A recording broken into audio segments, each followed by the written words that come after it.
कोटि कोटि नमन। हमारे बीच में हमारे वरिष्ठ सत्संगी भाई चौहान साहब, बलबीर सिंह जी, हमारे सोलंकी साहब, तमाम सत्संग प्रेमी सत्संगी भाई बहन, सबको सादर जय गुरुदेव। जय गुरुदेव। देखिए, आज बड़ा सौभाग्य हमारा आपका है जो हम सब लोग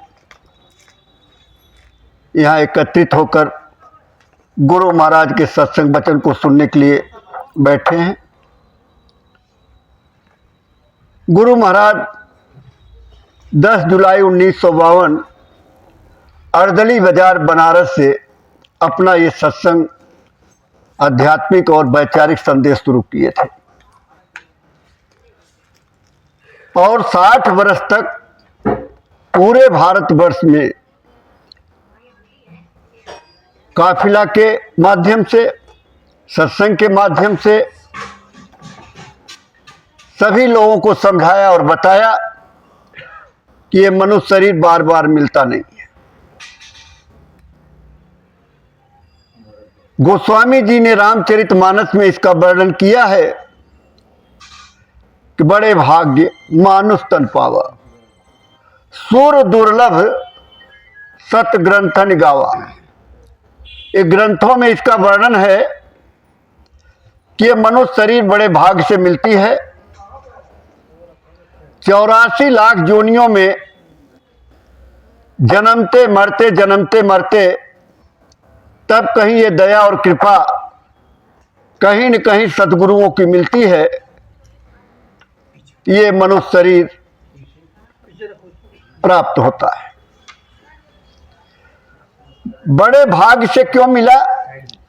क्योंकि 84 लाख जोनियों में कीड़े हैं, मकोड़े हैं, पशु हैं, पक्षी हैं, तमाम तरह की जोनियां हैं जिनमें से जीवात्मा जन्मती और मरती है और जन्मते मरते करोड़ों वर्ष लग जाते हैं, तब कहीं जाकर के ये मनुष्य शरीर मिलती है। मनुष्य शरीर ही एक ऐसा साधन है जिसमें बैठ करके साधना किया जा सकता है। साधना करके अपनी जीवात्मा को अपने उस मुकाम पर जहां के आप रहने वाले हैं, जहां आपका घर है, वहां पर पहुंचा सकते हैं। और किसी जोनी में ऐसा नहीं है कि वो साधना करके अपनी जीवात्मा को अपने उस मुकाम पर, अपने उस घर पर, यानी उस अनामी धाम जहां के आप रहने वाले हैं, जहां के आप वासी हैं, वहां पर पहुंचा दिया। गुरु महाराज ने कहा कि थोड़े समय के लिए हमें आपको मिला है, एक दिन ये मनुष्य शरीर आपको छोड़ करके जाना पड़ेगा। यहां जो आया है कोई परमानेंट नहीं है, परमानेंट कोई भी नहीं है। एक दिन सबको ये मनुष्य शरीर छोड़ करके जाना पड़ेगा। इसलिए बाबा जी ने समझाया कि रास्ता और युक्ति मैं आपको बता रहा हूं कि जीते जी परमात्मा मिलता है, मरने के बाद किसी को न मिला न मिलेंगे। इसलिए गुरु महाराज ने बराबर सुमिरन, ध्यान और भजन के लिए प्रेरणा देते रहे कि सुमिरन, ध्यान, भजन ये एक माध्यम है इस मृत्यु लोक से, इस काल के देश से, जन्म मरण से छुटकारा पाने का। हमें आपको हमेशा उसमें लगे रहना चाहिए। समय कब कैसा हो ये ज्ञान हमें आपको है नहीं। आज बड़े अच्छे हैं, हम खुश हैं, परिवार खुश है। एक समय ऐसा भी आ सकता है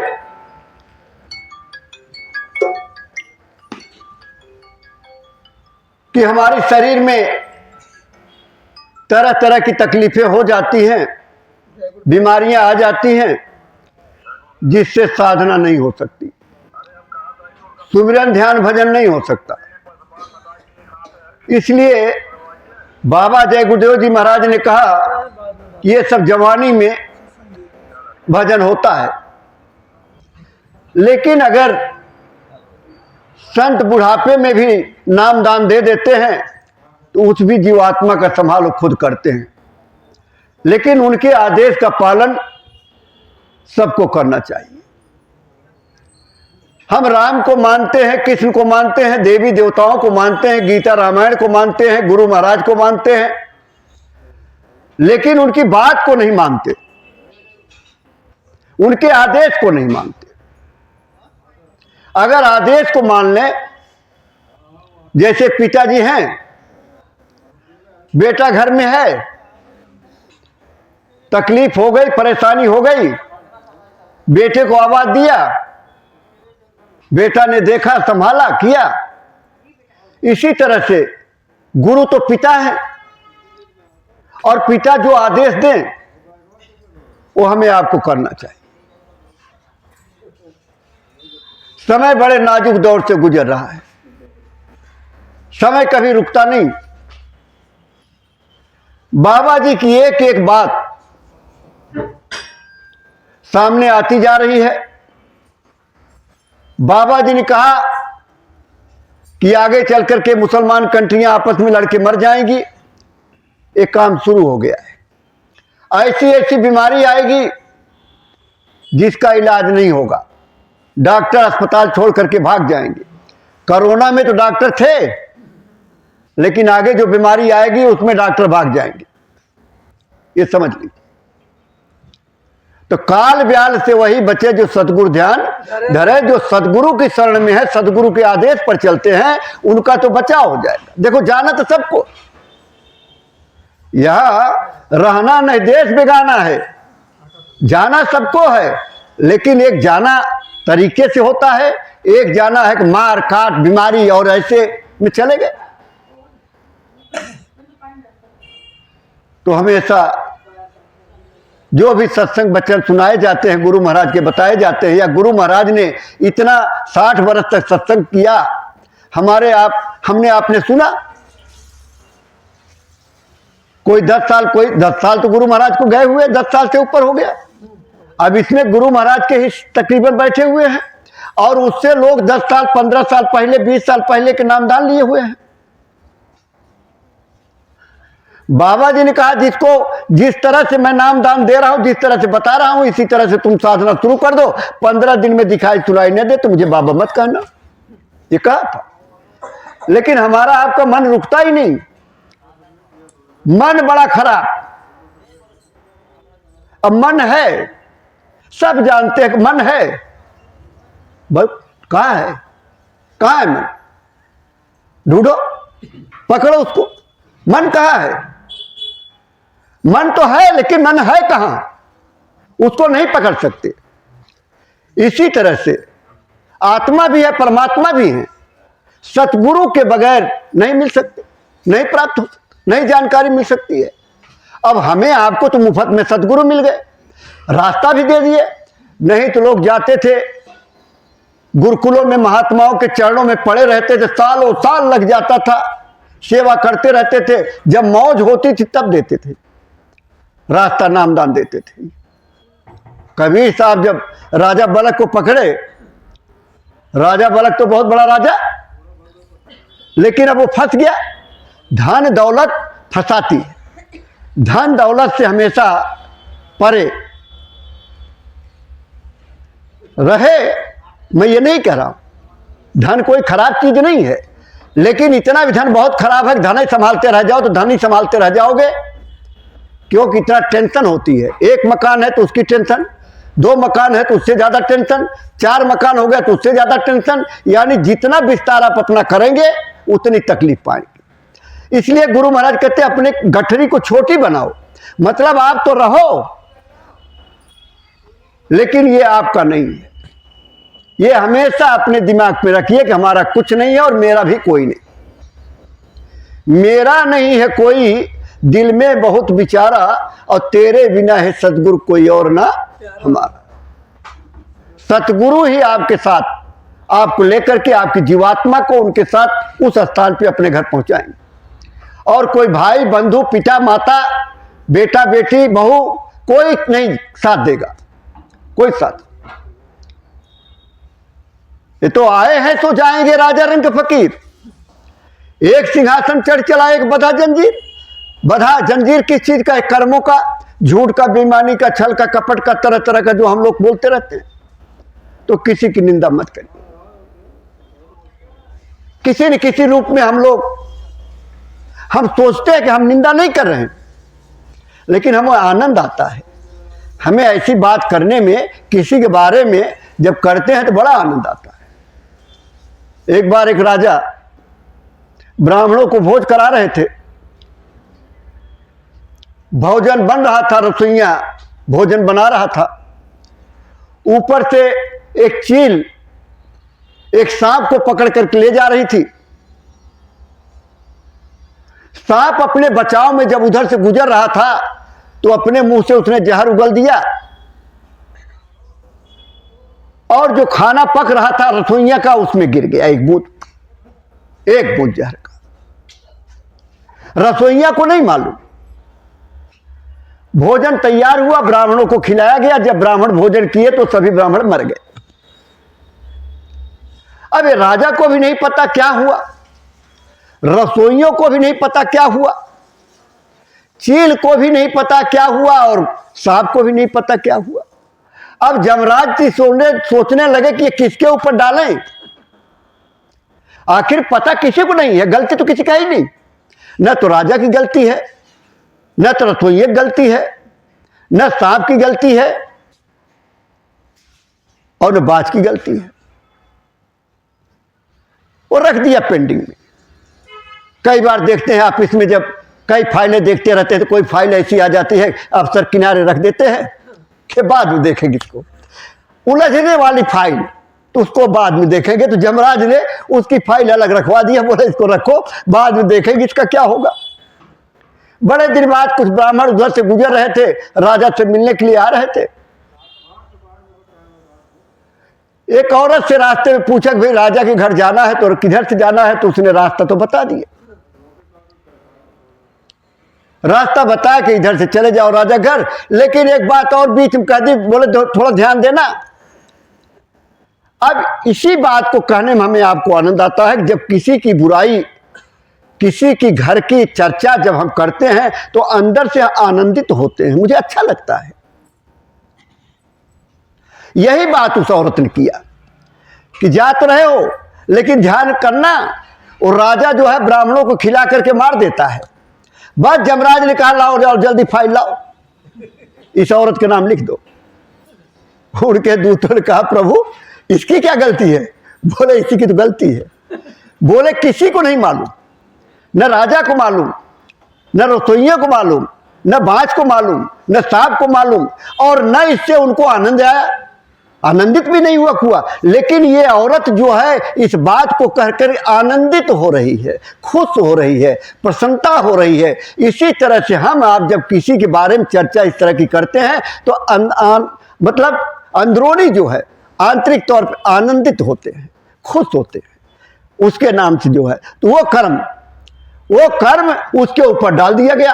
अब इसी तरह से हम लोग संसार में कुछ न कुछ करते रहते हैं, और फिर कहते हैं हमने तो कुछ किया ही नहीं, और फिर भी ये सजा मिल रही है।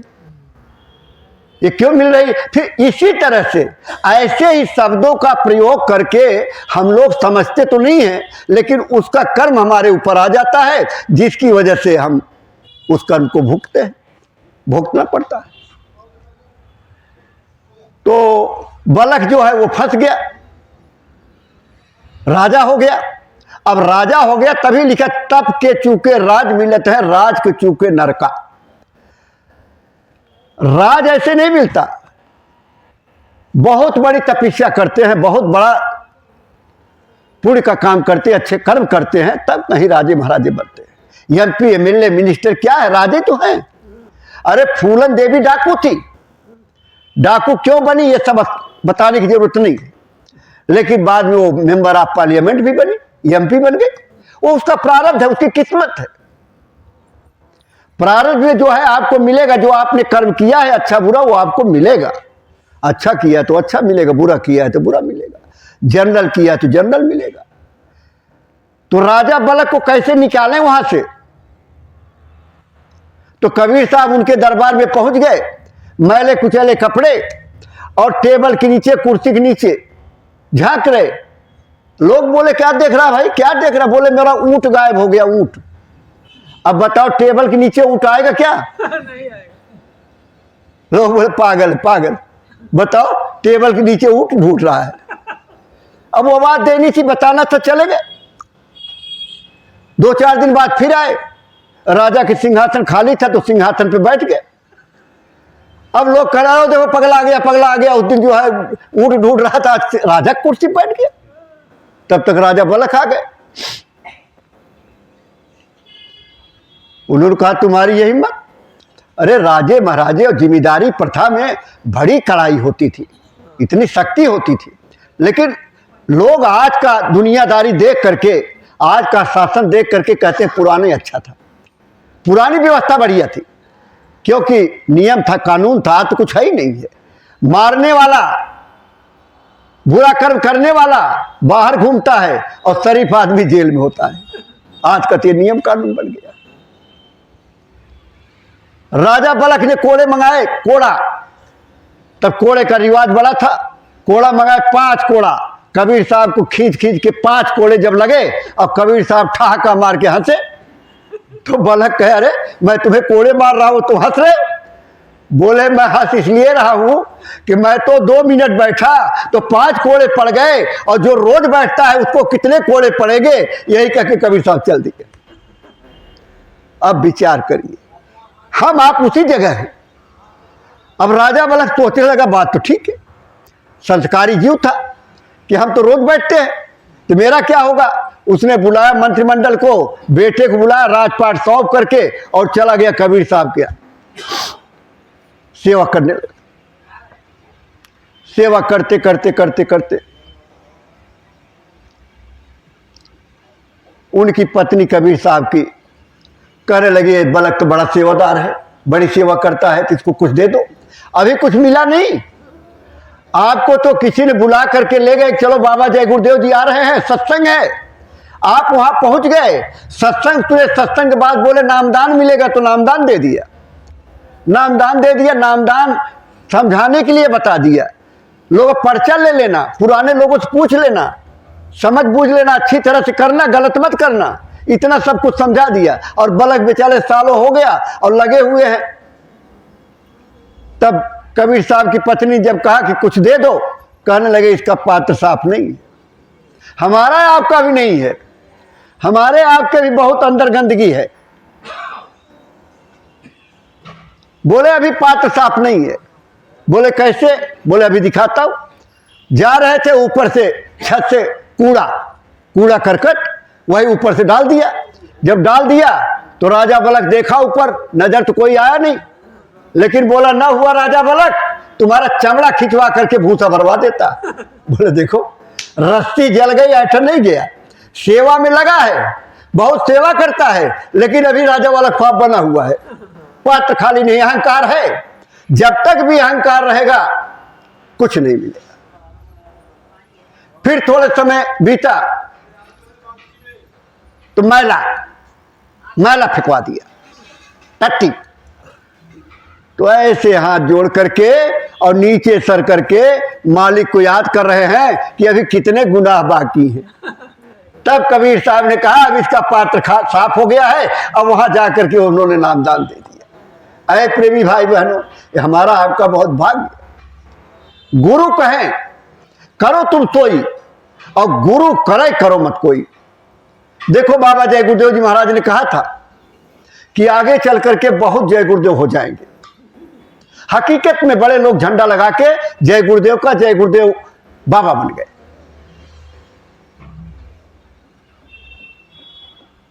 हमारे गुरु नानक जी के श्रेणियों में बाबा हरकिशन का नाम आता है। उनके गुरु नामदान देते थे, प्रचार करते थे। कोई जहाज लेके जा रहा था पानी में, वहां तूफान आ गया, तो उसने कहा कि मैं अगर मेरे बच गया, मेरी जहाज बच गई तो 500 स्वर्ण मुद्रिका, पहले स्वर्ण मुद्रिकाएं चलती थी, 500 स्वर्ण मुद्रिका दूंगा। जब वो लौट के आया तो देखा वहां 22 गद्दी बन गई। वो बाबा तो चले गए लेकिन 22 गद्दी बन गई। अब जहां जाए प्रणाम करें, 2 मुहर दे, सोने की मुहर। अपने चले आए। 21 पूरे हो गए लेकिन सच्चे बादशाह, सच्चे गुरु उनको नहीं मिले। जा रहे थे, किसी ने कहा अरे यहां एक महात्मा रहते हैं, उनका भी दर्शन कर लीजिए। बोले चलो जब इतना कर लिए तो एक और कर लेते हैं। तो चले गए वहां और जैसे प्रणाम किया और 2 असरफी रखी सोने की। बोले अरे तूने तो 500 को वादा किया और 2 रख रहा है। ये देख मेरे कंधे, ये सारे जो जहाज के थे नौकीले भाले जैसे, वो रोकने के लिए वो सारे चूहे पड़े थे। बोले ये कंधा लगा करके मैंने तेरी जहाज को रोका और तू 2 असरफी दे रहा है। अरे उसने बोला 2 असरफी की क्या बात है, अरे मेरा सब कुछ कुर्बान है। और 500 असरफी निकाल करके रखा और हाँ चढ़ गया ऊपर टीले पे और मिल गया मिल गया मिल गया मिल गया, सच्चे बादशाह मिल गया, सच्चा गुरु मिल गया। आपको भटकने की जरूरत नहीं, आपका सच्चा ही मिला है। बाबा जय गुरुदेव जी महाराज ने जिसको बैठाया है, अब चाहे कितनी भी जगह बन जाए, कितने पंथ बना लें, कितने सिंहासन बना लें, कितने झंडे गाड़ दें, लेकिन जो कुछ होगा आपके मथुरा से होगा। मथुरा से बाबा जी की बात कि मथुरा आते जाते रहो। ये बरदानी मंदिर बना हुआ है, वहां बरकत मिल रही है। अब तमाम लोग बरदानी मंदिर के लिए कुछ कुछ बोल देते हैं। अब कर्म ऐसे बिगड़ जाते हैं, फिर परमार्थ कैसे बनेगा। इसलिए हमेशा सचेत रहिए। आप 100 बार सत्संग सुन लीजिए, हमारा स्वभाव ऐसा है।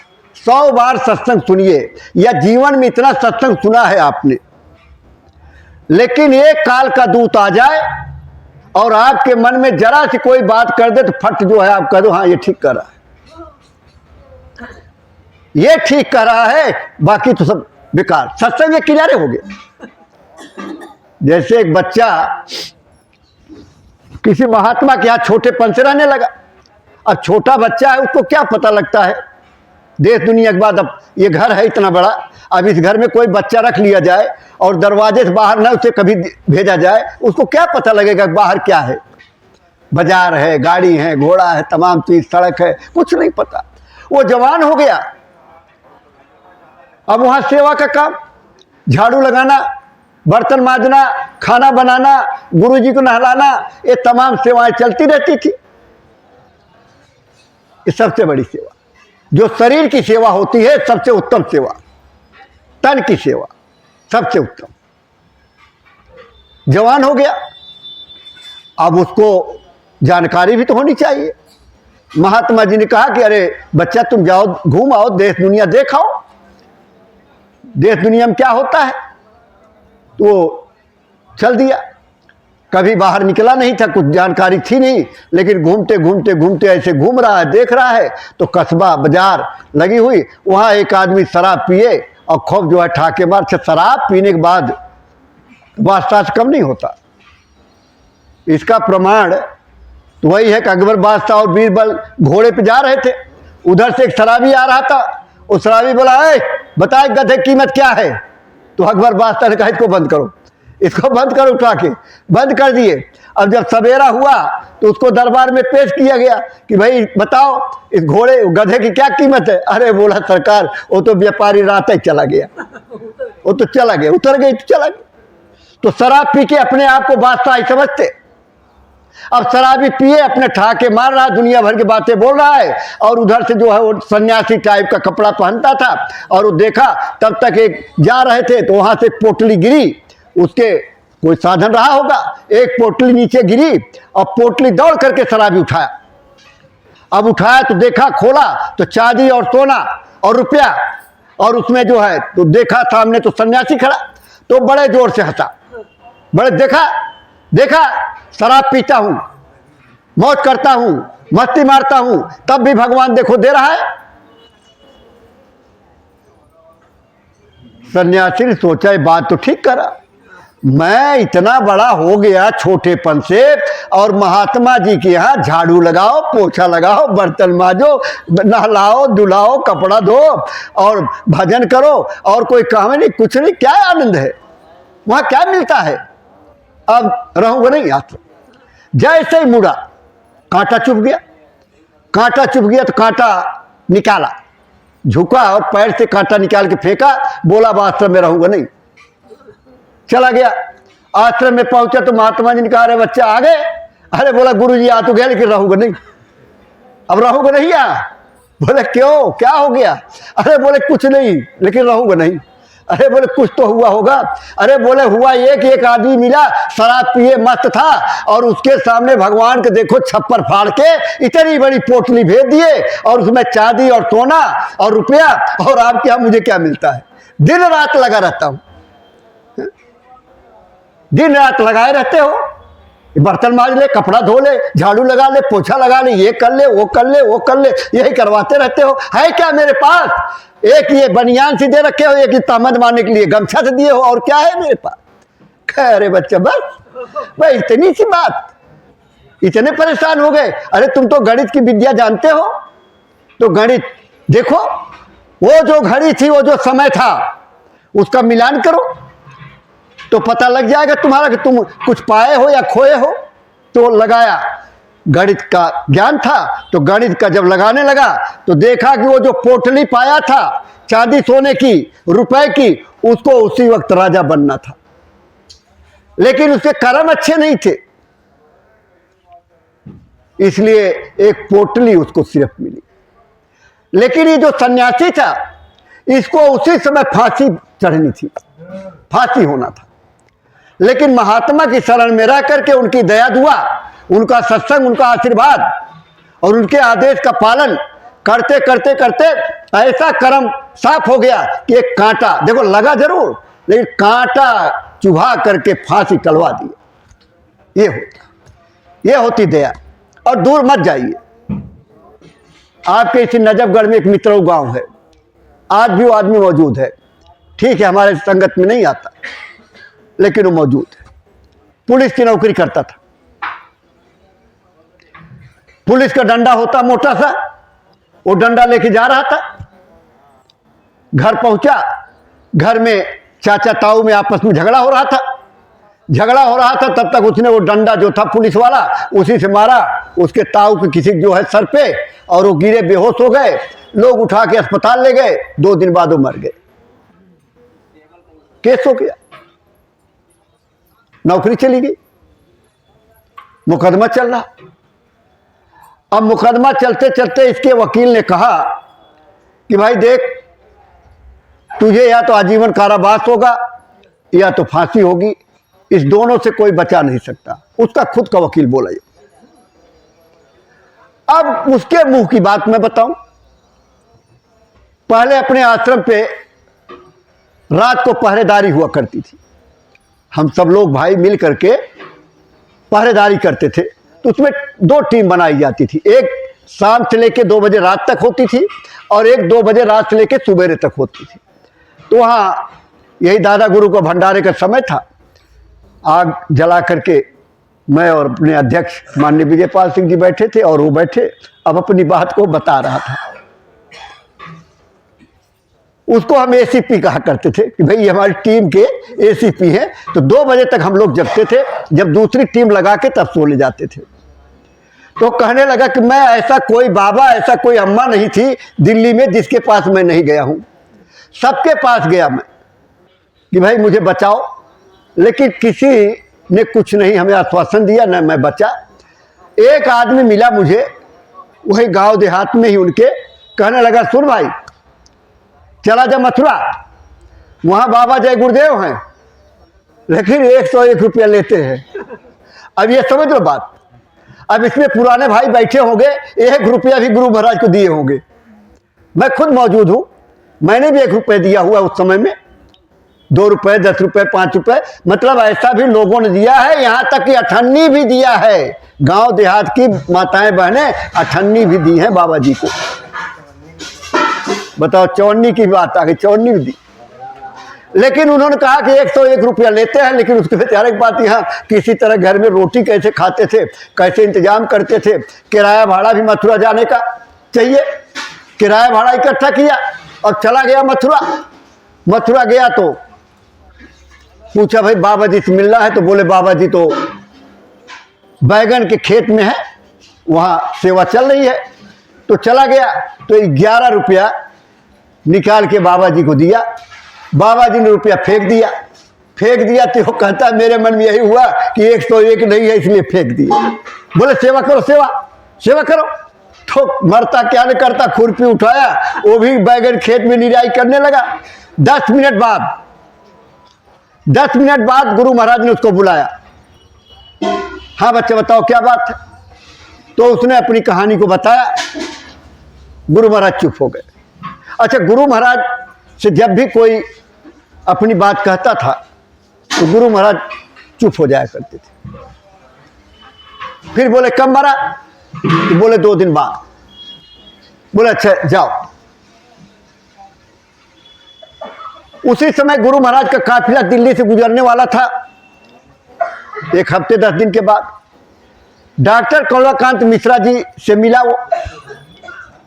डॉक्टर करुणाकांत मिश्रा जी ने कहा कि चल मौका है, यही सेवा लगा दे, काफिले में सेवा लगा दे, तेरा काम हो जाएगा। जहां से भी किया उसने 5000 रुपए सेवा काफिले के लिए दिया। गुरु महाराज यही बोर्ड क्लब पर आए थे, यही दर्शन हुआ सबको। गुरु महाराज चले गए। अब उसका फैसले की तारीख आ गई। उसके रिश्तेदार, उसके दोस्त, उसके यार सब लोग मिलने के लिए आए कि आज इसको फांसी की सजा होगी या तो आजीवन कारावास होगा। जज साहब आ गए, कुर्सी पे विराजमान हुए, उसकी फाइल जब आई और जज साहब पढ़ने लगे तो उन्होंने कहा बाइज्जत भरी। बोलो जय गुरुदेव। बाइज्जत भरी। जिसको फांसी लगनी थी या आजीवन कारावास था, एक गुरु महाराज की दया कृपा से उसको बाइज्जत बरी कर दिया गया। मौजूद है वो आदमी, जाके पूछ सकते हो। ठीक है, वो भटक गया, वो गुरु दरबार छोड़ गया, वो ये भूल गया कैसे मेरा जीवन बचा। ऐसे तमाम लोग भूल गए। वो वो जाने, मैं किसी की निंदा बुराई के लिए नहीं बैठा। मैं एक सच्चाई बता रहा हूं कि गुरु महाराज की दया और कृपा बराबर। एक बहन कैंसर हो गया। इतना टेक्नोलॉजी नहीं थी भारत में। अस्पताल गई तो अस्पताल वालों ने 10,000 रुपया, अब 10,000 रुपया तो बहुत होती थी। गई गुरु महाराज के पास, बोले कैंसर हो गया है, 10,000 रुपया मांग रहे हैं।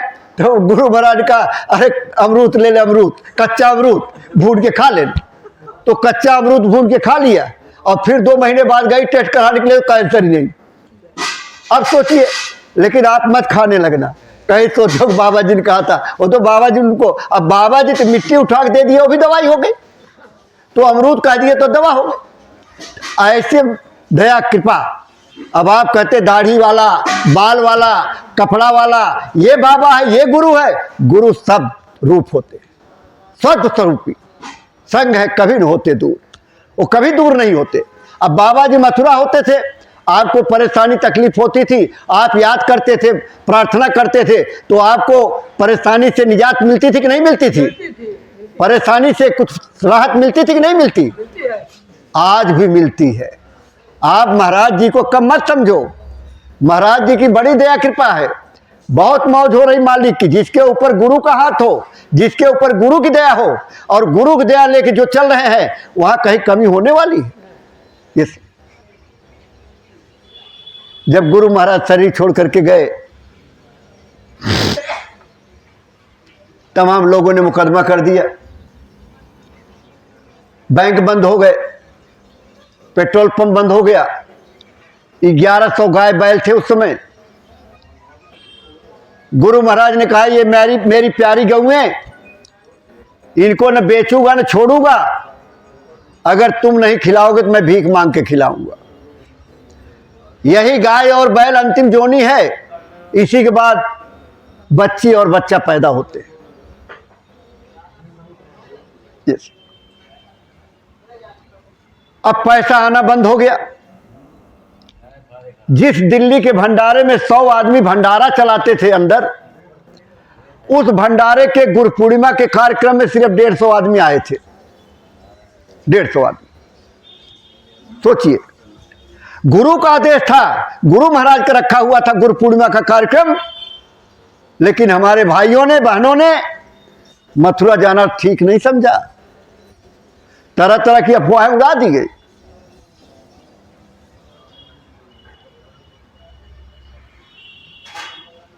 सेवा आनी बंद हो गई।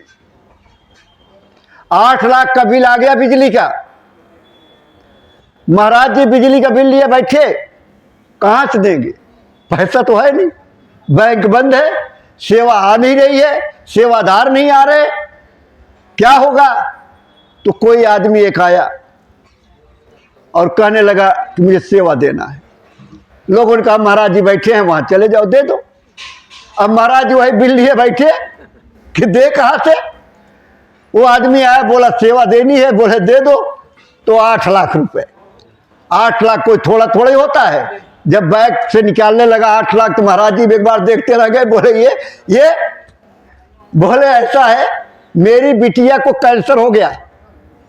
डॉक्टर को दिखाया, डॉक्टर ने चेक किया, बोले ऑपरेशन होगा और 8 लाख का खर्चा आएगा। तो रात को सपना आया बाबा का, ये बाबा का सपना आया कि अरे मैं तुम्हारा काम कर देता हूं, तुम हमारा काम कर दो। तो मैं गया टेस्ट कराने के लिए, तो हमारी बिटिया कैंसर ही नहीं। तो 8 लाख रुपए लेकर के मैं आया। ये दया होती, ये होती हमारी। विश्वास करना चाहिए। आप तो डगमगा जाते हो। आप गुरु महाराज पे जरा से तकलीफ नहीं हुई, अरे बाबा जी कुछ कर नहीं रहे हैं, तो चलो पीर बाबा के पास चले जाओ।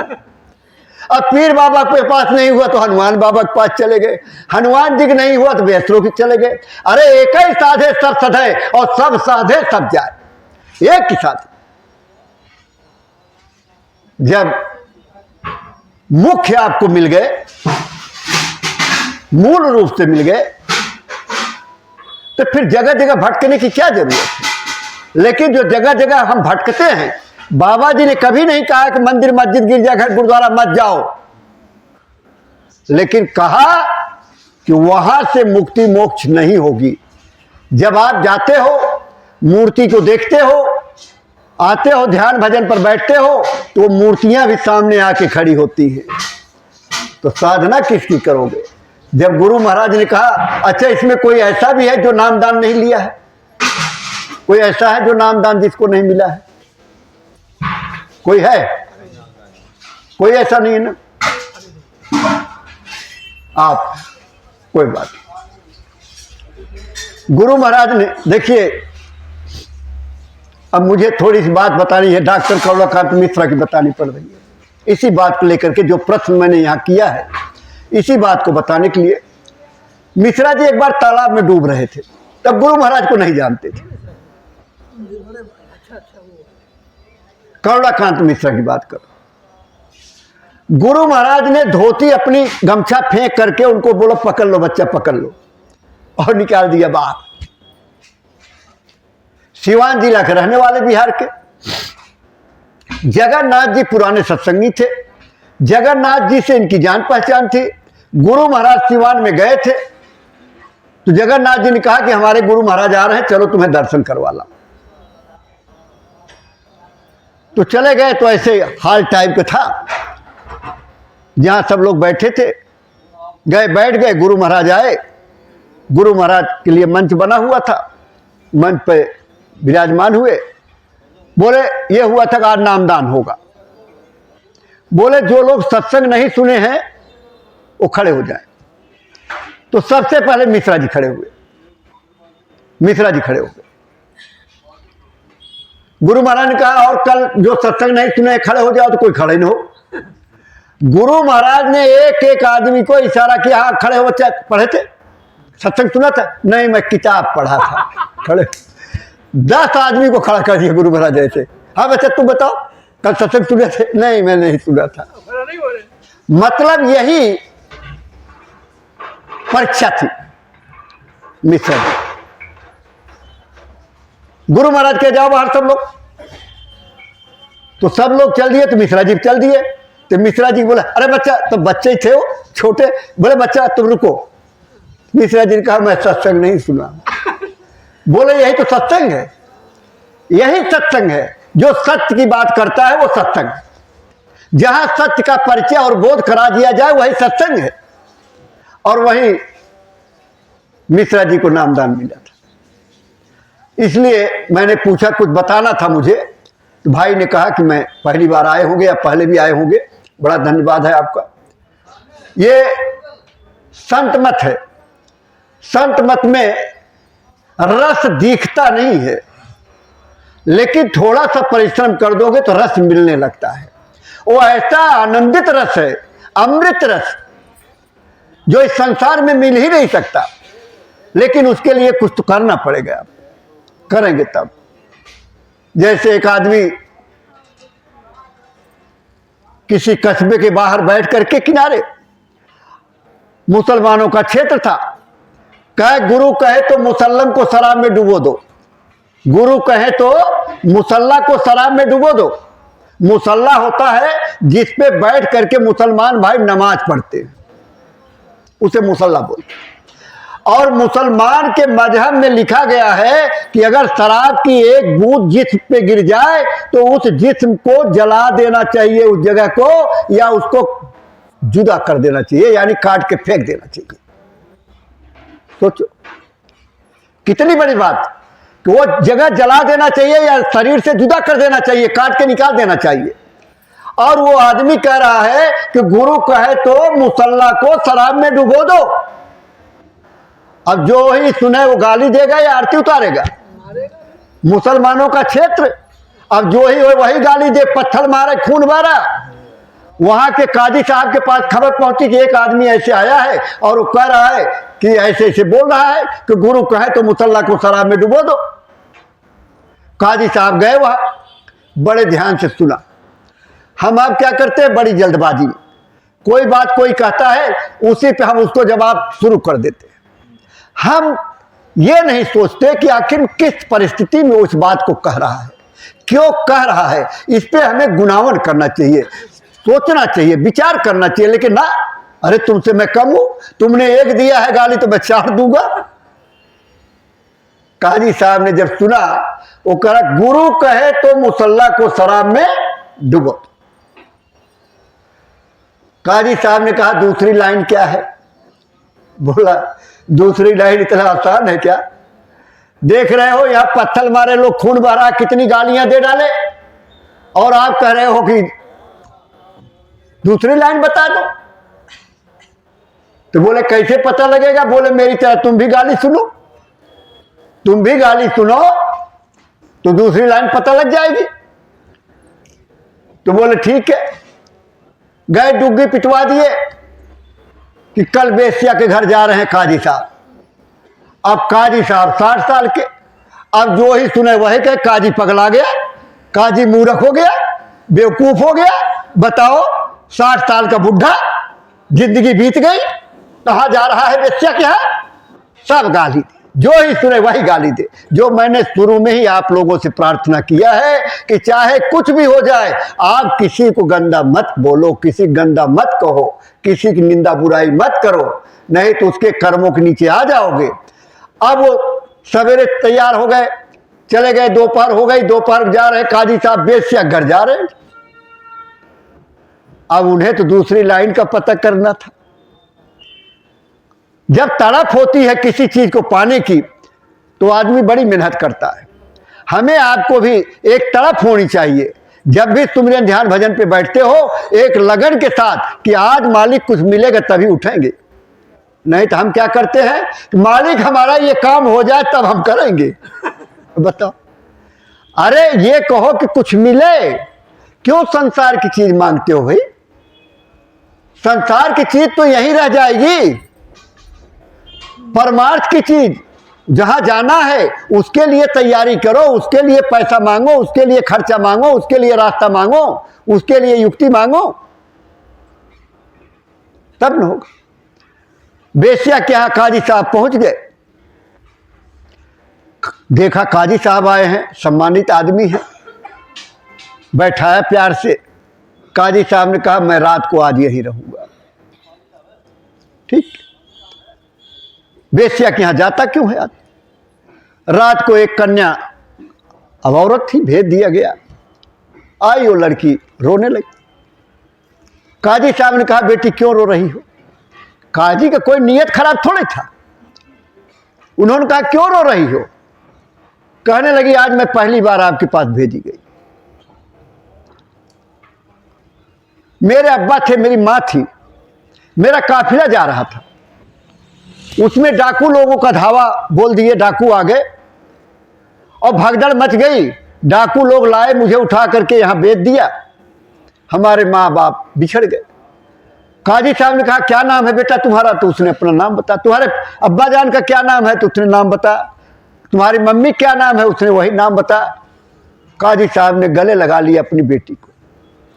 काजी साहब की बेटी डाकू लोग उठा ले गए थे काफिले से।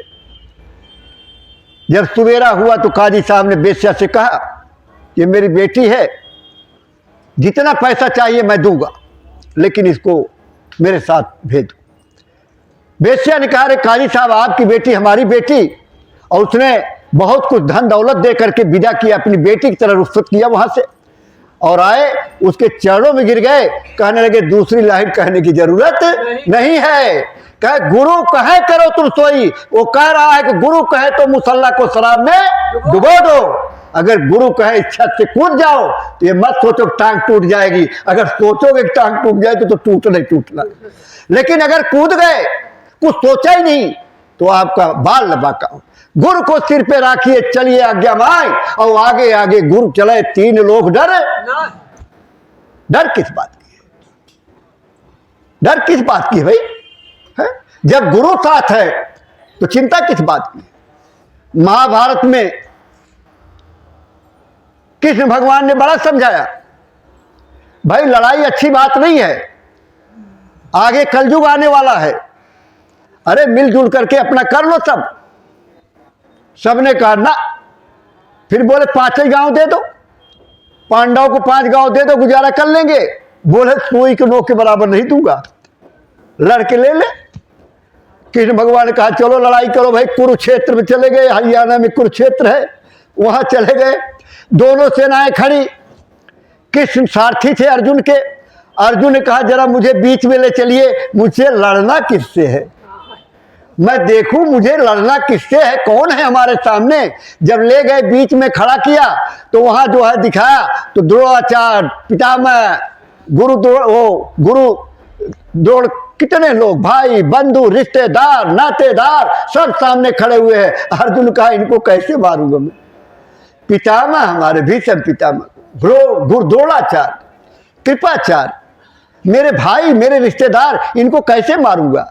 अरे बोले अर्जुन एक दिन तो इनको मरना ही है, आज नहीं मारोगे तो कल मरेंगे, लेकिन आज मारोगे तो तुम्हें यश मिल जाएगा। बोले ना मैं बिल्कुल नहीं मारूंगा, मैं लड़ाई नहीं करूंगा, रख दिया धनुष बाण। तब कृष्ण भगवान ने कहा अर्जुन ये तो सब मरे पड़े हैं। वो विराट रूप दिखाया कृष्ण ने अपना, और जब अर्जुन को दिया दिव्य दृष्टि, ये दोनों आंखों के मध्य में जीवात्मा बैठी हुई है, जीवात्मा का आंख का जो पर्दा जैसे साफ हुआ वो आपके पास में मौजूद है, जैसे साफ हुआ और सब देख रहे हैं, एकदम लड़ाई खून की धार बह रही है, और कृष्ण भगवान का चक्र सुदर्शन घूम रहा है, और ऐसे मुंह खोल दिया कृष्ण भगवान ने तो ऐसे दांत के नीचे ऐसे दबे पड़े हैं, मर रहे हैं लोग। तब चिल्लाए, बर्दाश्त नहीं होता प्रेमी भाई बहनों, जब वो दिखता है सुनाई देता है आवाज तो बर्दाश्त नहीं होती है। इसलिए गुरु महाराज ने कहा धीरे धीरे धीरे धीरे सुमिरन ध्यान भजन को बढ़ाते रहो। धीरे धीरे जब बढ़ाते रहोगे तो आदत बन जाएगी। नहीं तो हमारे लाला लोग जब पैसा कमाते थे तो धीरे धीरे बढ़ते बढ़ते बढ़ते बढ़ते अरबपति हो गए, कोई फर्क नहीं पड़ता। लेकिन कानपुर में मैं था, एक झल्ली टोकरी ढोने वाला मजदूर, उसकी 1 लाख की लॉटरी निकल गई। 1 रुपए टिकट लिया था, 1 लाख की लॉटरी निकल गई। अब 1 लाख की लॉटरी मैं 50 साल पहले की बात कर रहा हूं।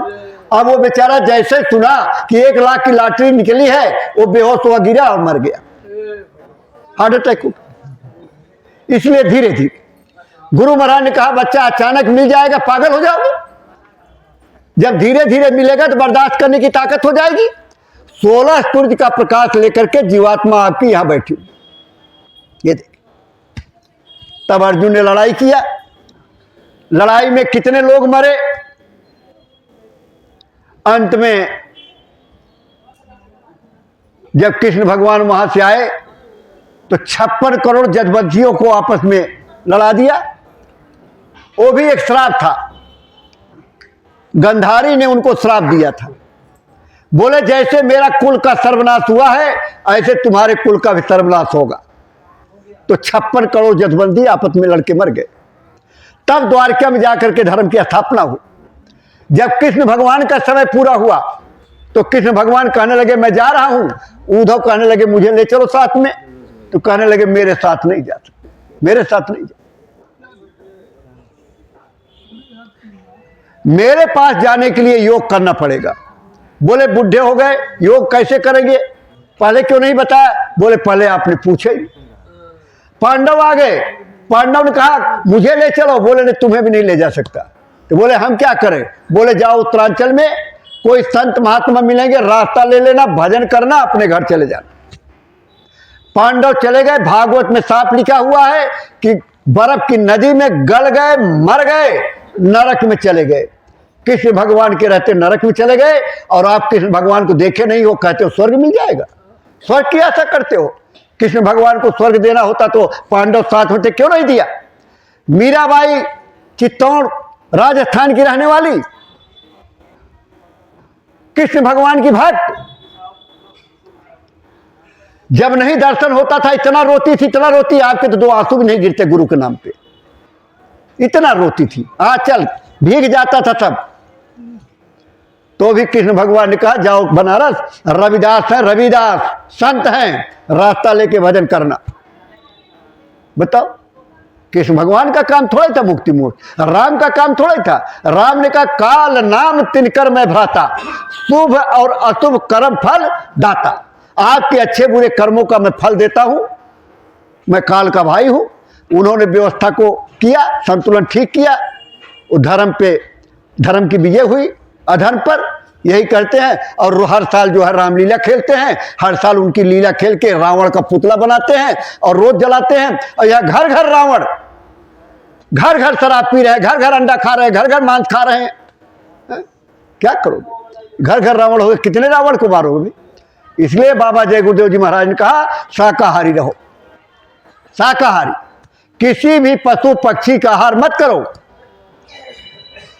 और किसी ऐसी नशे का सेवन मत करो जो मां बहन की पहचान खत्म हो जाए। ये 2 ही चीज बाबा जी ने कहा कि भाई 10 बार खाना खा सकते हो, 10 बार खाओ, तुम्हारी अपनी कैपेसिटी है पचाने की। अरे 10 मकान में रह सकते हो, 10 मकान में रहो। 10 बार दिन में कपड़ा बदलो, बाबा जी ने मना किया नहीं। लेकिन सच्चाई, ईमानदारी, मेहनत के लिए कहा कि मेहनत की कमाई की खाना, चोरी बेईमानी की कमाई मत खाना। एक बार गुरु महाराज कहने लगे मैं कहीं गया था तो वो रोटी बनाया, रोटी मैंने खाया तो रात को लगा कि मैं चोरी करूं, चोरी करने का मन भागे। सवेरा हुआ, मैंने पूछा भाई ये आटा कहां से लाया था? बोला एक चोर से खरीदा था। एक चोर था, वो चोरी करके लाया था आटा, उसी से लिया था। तो इतना जब संत महात्माओं का मन इतना खराब हो जाता है। अरे विश्वामित्र जी 16,000 बरस तक तपस्या किए, इंद्रासन हिलने लगा, वहां से भेज दिया अप्सरा, बोले जाओ कुछ करो भैया, नहीं ये तो आ जाएगा ऊपर। अब जब नीचे गई अप्सरा, अब लगी जो है उसको दुनिया भर का दिखाने लगी ड्रामा, त्रिया चरित्र पुरुष से भागम दैयो न जाने। इसके लिए लिखा गया है कि त्रिया के लिए कोई नहीं। एक बार एक पंडित जी, माफ करना बनो, पंडित जी थे, पढ़ लिख करके किताबें खूब लादे चले आ रहे थे। एक कुएं पे औरत जो है पानी भर रही थी। पंडित जी ने कहा जरा बेटी पानी पिला दो। उसने कहा पंडित जी ये क्या लाद रखे हो घोड़े पे? कह रहे छोड़ो तुम सब, तुम पानी पिला दो मैं चलूं। बोले नहीं, जब तक बताओगे नहीं मैं पिलाऊंगा नहीं पानी। तो उन्होंने कहा मैंने त्रिया चरित्र के बारे में लिखा है। देखो त्रिया महाभारत हो गया, त्रिया राम रावण की लड़ाई हो गई। जहां कहीं भी है कहीं न कहीं स्त्री का जरूर भाग आता है, जहां ये सब होता है। ये सृष्टि का नियम आपके सामने है, मैं अपनी तरफ से नहीं कर रहा। उसने बड़े जोर से चिल्लाई, बचाओ बचाओ बचाओ बचाओ। गांव वाले भागे दौड़ लाठी लेकर के। उसको पंडित सामने था, मारने दौड़। अरे अरे रुको रुको रुको रुको, क्या करे आप लोग? बोले क्या हुआ? अरे बोले वो तो सांप आ गया था, वो देख के मैं डर गई थी, इसलिए मैंने कहा बचाओ बचाओ बचाओ। गांव वाले चले गए। पंडित जी से पूछा, ये लिखे हो? ये लिखे हो अपनी किताब में? बोले ये नहीं लिखा हूं, ये तो लिखे। तो मीराबाई को कृष्ण भगवान ने तो रास्ता दिया। राम भी के पिताजी जो है तड़प तड़प के मर गए, राम ने तो बचाया नहीं। इसलिए कलयुग में परमात्मा को पाना, भगवान को पाना, अपनी जीवात्मा को अपने घर पहुंचाना बड़ा सरल है, बहुत ही सरल। आप बैठ के करो, आप सो के करो, आप जैसे चाहते हो वैसे करो। कृष्ण भगवान तो ये कहते हैं जो तुम चाहते हो वो नहीं होता, और जो मैं चाहता हूं और तुम सोचते हो तो वो होता है। गुरु कहे वाली बात कि गुरु जो चाहते हैं, अगर आप गुरु की चाहत पे चले गए तो मन को, जिन्होंने मार मन डाला उन्हीं को सूरमा कहना, मन को लगा दीजिए गुरु के पास, चरणों में लगा दो। और जब मन ही दे दिया तो आपके पास है क्या? फिर भी आप पहलवान बनते हो कि मेरा है, मैं हूं, मैं का अहंकार जाता नहीं है। तो मैं नहीं, मेरा नहीं, ये तन किसी का है दिया, जो कुछ मेरे पास है वो धन किसी का है दिया। आप लेके तो आए नहीं, यही मिला आपको, चाहे आपने कमाई किया, चाहे जिस माध्यम से, चाहे बाप दादा की रही हो, लेकिन आपको कहीं से मिला कि मैं नहीं, मेरा नहीं, ये तन किसी का है दिया। ये तो किराए का मकान है, इसको तो ऊपर वाले ने दिया है कि जाओ अपना काम कर लेना, किसी महात्मा की खोज कर लेना, रास्ता लेकर के भजन करना, भजन करके भाग जाना अपने घर।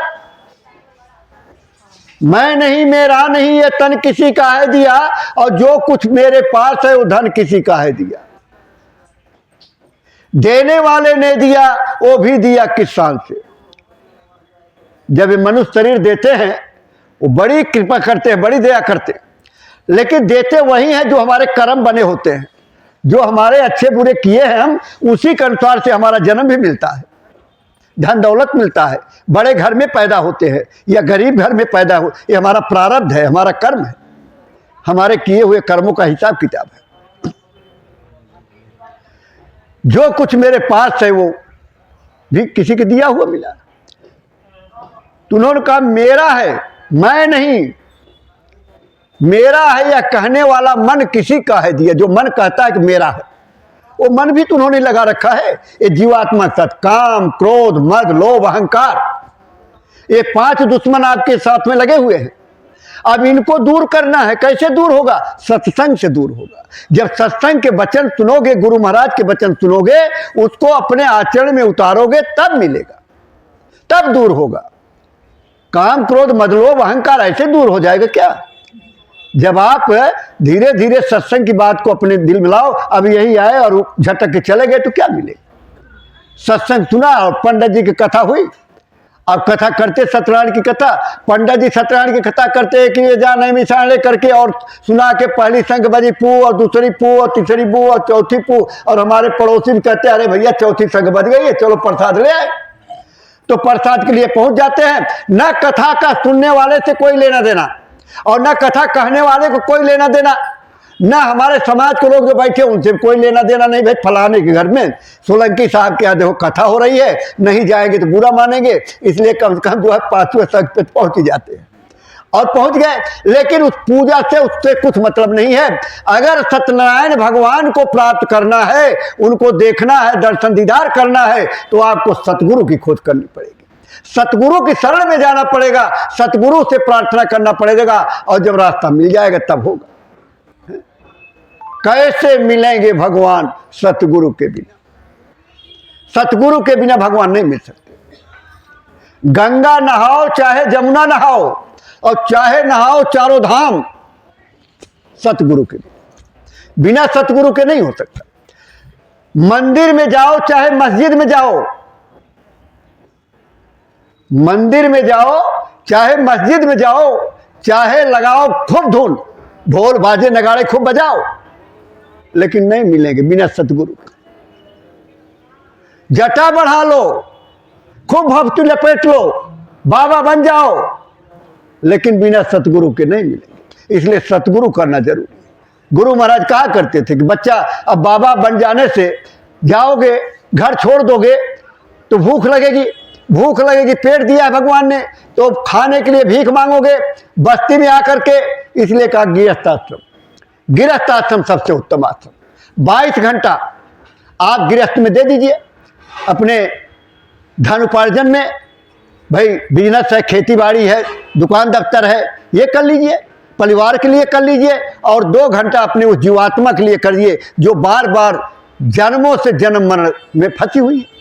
जन्म मरण से छुटकारा मिल जाएगा, लेकिन यह है कि 2 घंटा आपको देना पड़ेगा। अगर नहीं दिए तो कुछ नहीं। बाबा जय गुरुदेव जी महाराज ने तो कहा कि बच्चा है, जय गुरुदेव नाम भगवान का है, जय गुरुदेव नाम उस प्रभु का है, जय गुरुदेव नाम खुदा का है। जब जय गुरुदेव नाम बोलोगे तब मैं मिलूंगा, और कुछ बोलोगे तो नहीं मिलूंगा।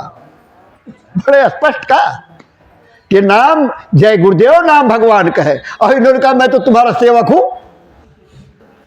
पक्का सेवक, जिसको नाम दान दिया है उसकी संभाल करूंगा, और अगर कोई छोड़ के चला गया तो वो जाने, उसका काम जाने। तो हमें आपको ये विचार करना चाहिए कि गुरु महाराज को देखो, अपने को देखो, तीसरे को बीच में लाने की जरूरत नहीं है। अगर तीसरे को बीच में ला दिए तो फंस जाओगे। अभी हमारे पास किसी ने कुछ भेजा था, जय हो, ध्यान रखना बड़े लोग भटक रहे हैं जय हो के पीछे। करे युक्ति कौन बताएगा? अरे गुरु महाराज 60 बरस तक युक्ति बताते रहे, तब तो आपको समझ में आया नहीं, और आज युक्ति वाला ढूंढ रहे हो। युक्ति कौन बताएगा? वो पीछे पीछे भाग रहे हैं। मैंने उसको लिखा, मेरे पास ऐसे पोस्ट मत भेजा करो। अब वो युक्ति बता रहा है कि बाबा जी तो नहीं है, कैसे साधना करना चाहिए, कैसे भजन करना चाहिए, कैसे सुमिरन करना चाहिए। अरे तो आज तक क्या कर रहे थे भाई? घाट छोड़ रहे थे। सत्संग में बाबा जी कितना सुना डाले कि बच्चा ऐसे भजन करो, ऐसे सुमिरन करो, ऐसे ध्यान करो, और भूल गए सब। और आज वो बताएगा तब जा करके आप लोग भजन करेंगे। बाबा बना घूम रहे हैं। मत ऐसे भटकना।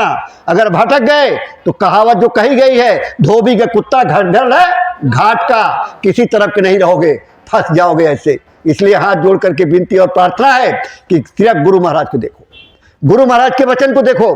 पूज्य महाराज जी जिनको उन्होंने वहां बैठाया है, जो गुरु महाराज के काम को कर रहे हैं, अगर वो भी अपनी लाइन अलग खींचने लगे तो कोई लेना देना नहीं है। लेकिन मथुरा में गुरु महाराज के मिशन को वो आगे बढ़ा रहे हैं, गुरु महाराज के संदेश को जन जन तक दे रहे हैं, इतने परिश्रम कर रहे हैं। क्या जरूरत है उनको घूमने की? अरे अपने मथुरा आश्रम बैठते ठाकते, पलथी मार करके लोग आते, दंडवत करते, सेवा देते, चले जाते। लेकिन नहीं, वो बाबा जी की बात को जन जन तक पहुंचाने के लिए परिश्रम कर रहे हैं। 108 दिन के लिए निकले, कल उनका आगमन मथुरा आश्रम पे हुआ है। तो आपको ये विचार करना चाहिए कि क्यों परिश्रम हो रहा है। बाबा जी ने कहा जय गुरुदेव को झंडा घर घर में लहराएगा। क्या समझते, लहराएगा नहीं तो कैसे लहराएगा? लोगों तक जब बात पहुंचेगी, लोगों की जानकारी होगी। बेचारे फंसे पड़े थे, गोंडा, बहराइच, बलरामपुर और श्रावस्ती, पता ही नहीं बेचारों। लोगों को भरमा दिया, लोगों कहा गोली मार देते, लोग कहा वहां लूट लेते, ये कर लेते, मतलब दुनिया भर की है, कुछ बाकी रहा? इतना सब कुछ कर डाला मथुरा के लिए। अब लोगों की आंख खुली है। अभी 8 दिसंबर से 12 दिसंबर जो दादा गुरु भंडारा है, देखो भीड़, कितनी भीड़ आ रही है। तो आप क्या समझते हैं? भीड़ ऐसे ही आ रही है, एक गुरु महाराज की दया। मैं एक दृष्टांत आपको बताता हूँ। बिहार की बात है, गुरु महाराज का काफिला जा रहा था। गुरु महाराज जा रहे थे, अचानक पता नहीं क्या मौज हुई, गुरु महाराज बोले इस रास्ते पे चलो। लोगों ने कहा सरकार प्रचार तो इस रास्ते पे जाकर के हुआ है। बोले नहीं इधर चलो। लोगों को ये बताने के लिए गुरु महाराज ने कहा इस तरफ चलो जहां कोई प्रचार ही नहीं हुआ था।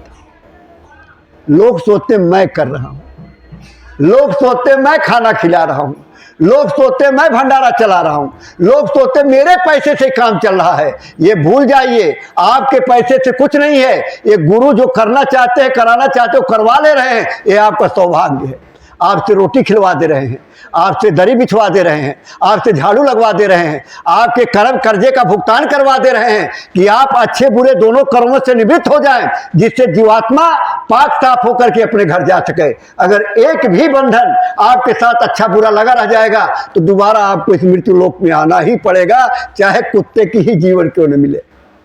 उसी परिवार में आओगे, बड़े सेठ साहब के आते हैं, बड़े बड़े कोठियों में चले जाओगे, बढ़िया शैम्पू, बढ़िया साबुन, बढ़िया बिस्तर, बढ़िया एसी। कुत्ते को भी नसीब है, एक इंसान को सड़क पे पड़ा हुआ सर्दी में, लेकिन एक कुत्ते को एसी मिला हुआ है। क्या समझते? वो प्रारब्ध है, उसकी किस्मत है। ये सब सोचना चाहिए, विचार करना चाहिए। तो आप लोगों को तो चिंता करने की जरूरत है। जो भी आया है, जो लेके आए हो, जो किए हो जिंदगी में, लेकिन यहाँ सब साफ करा लो, सब साफ हो जाएगा। यहाँ तो सब साफ हो जाता। बाबा जी ने तो कहा जो नाम दे रहे हैं सब साफ, आगे मत करना।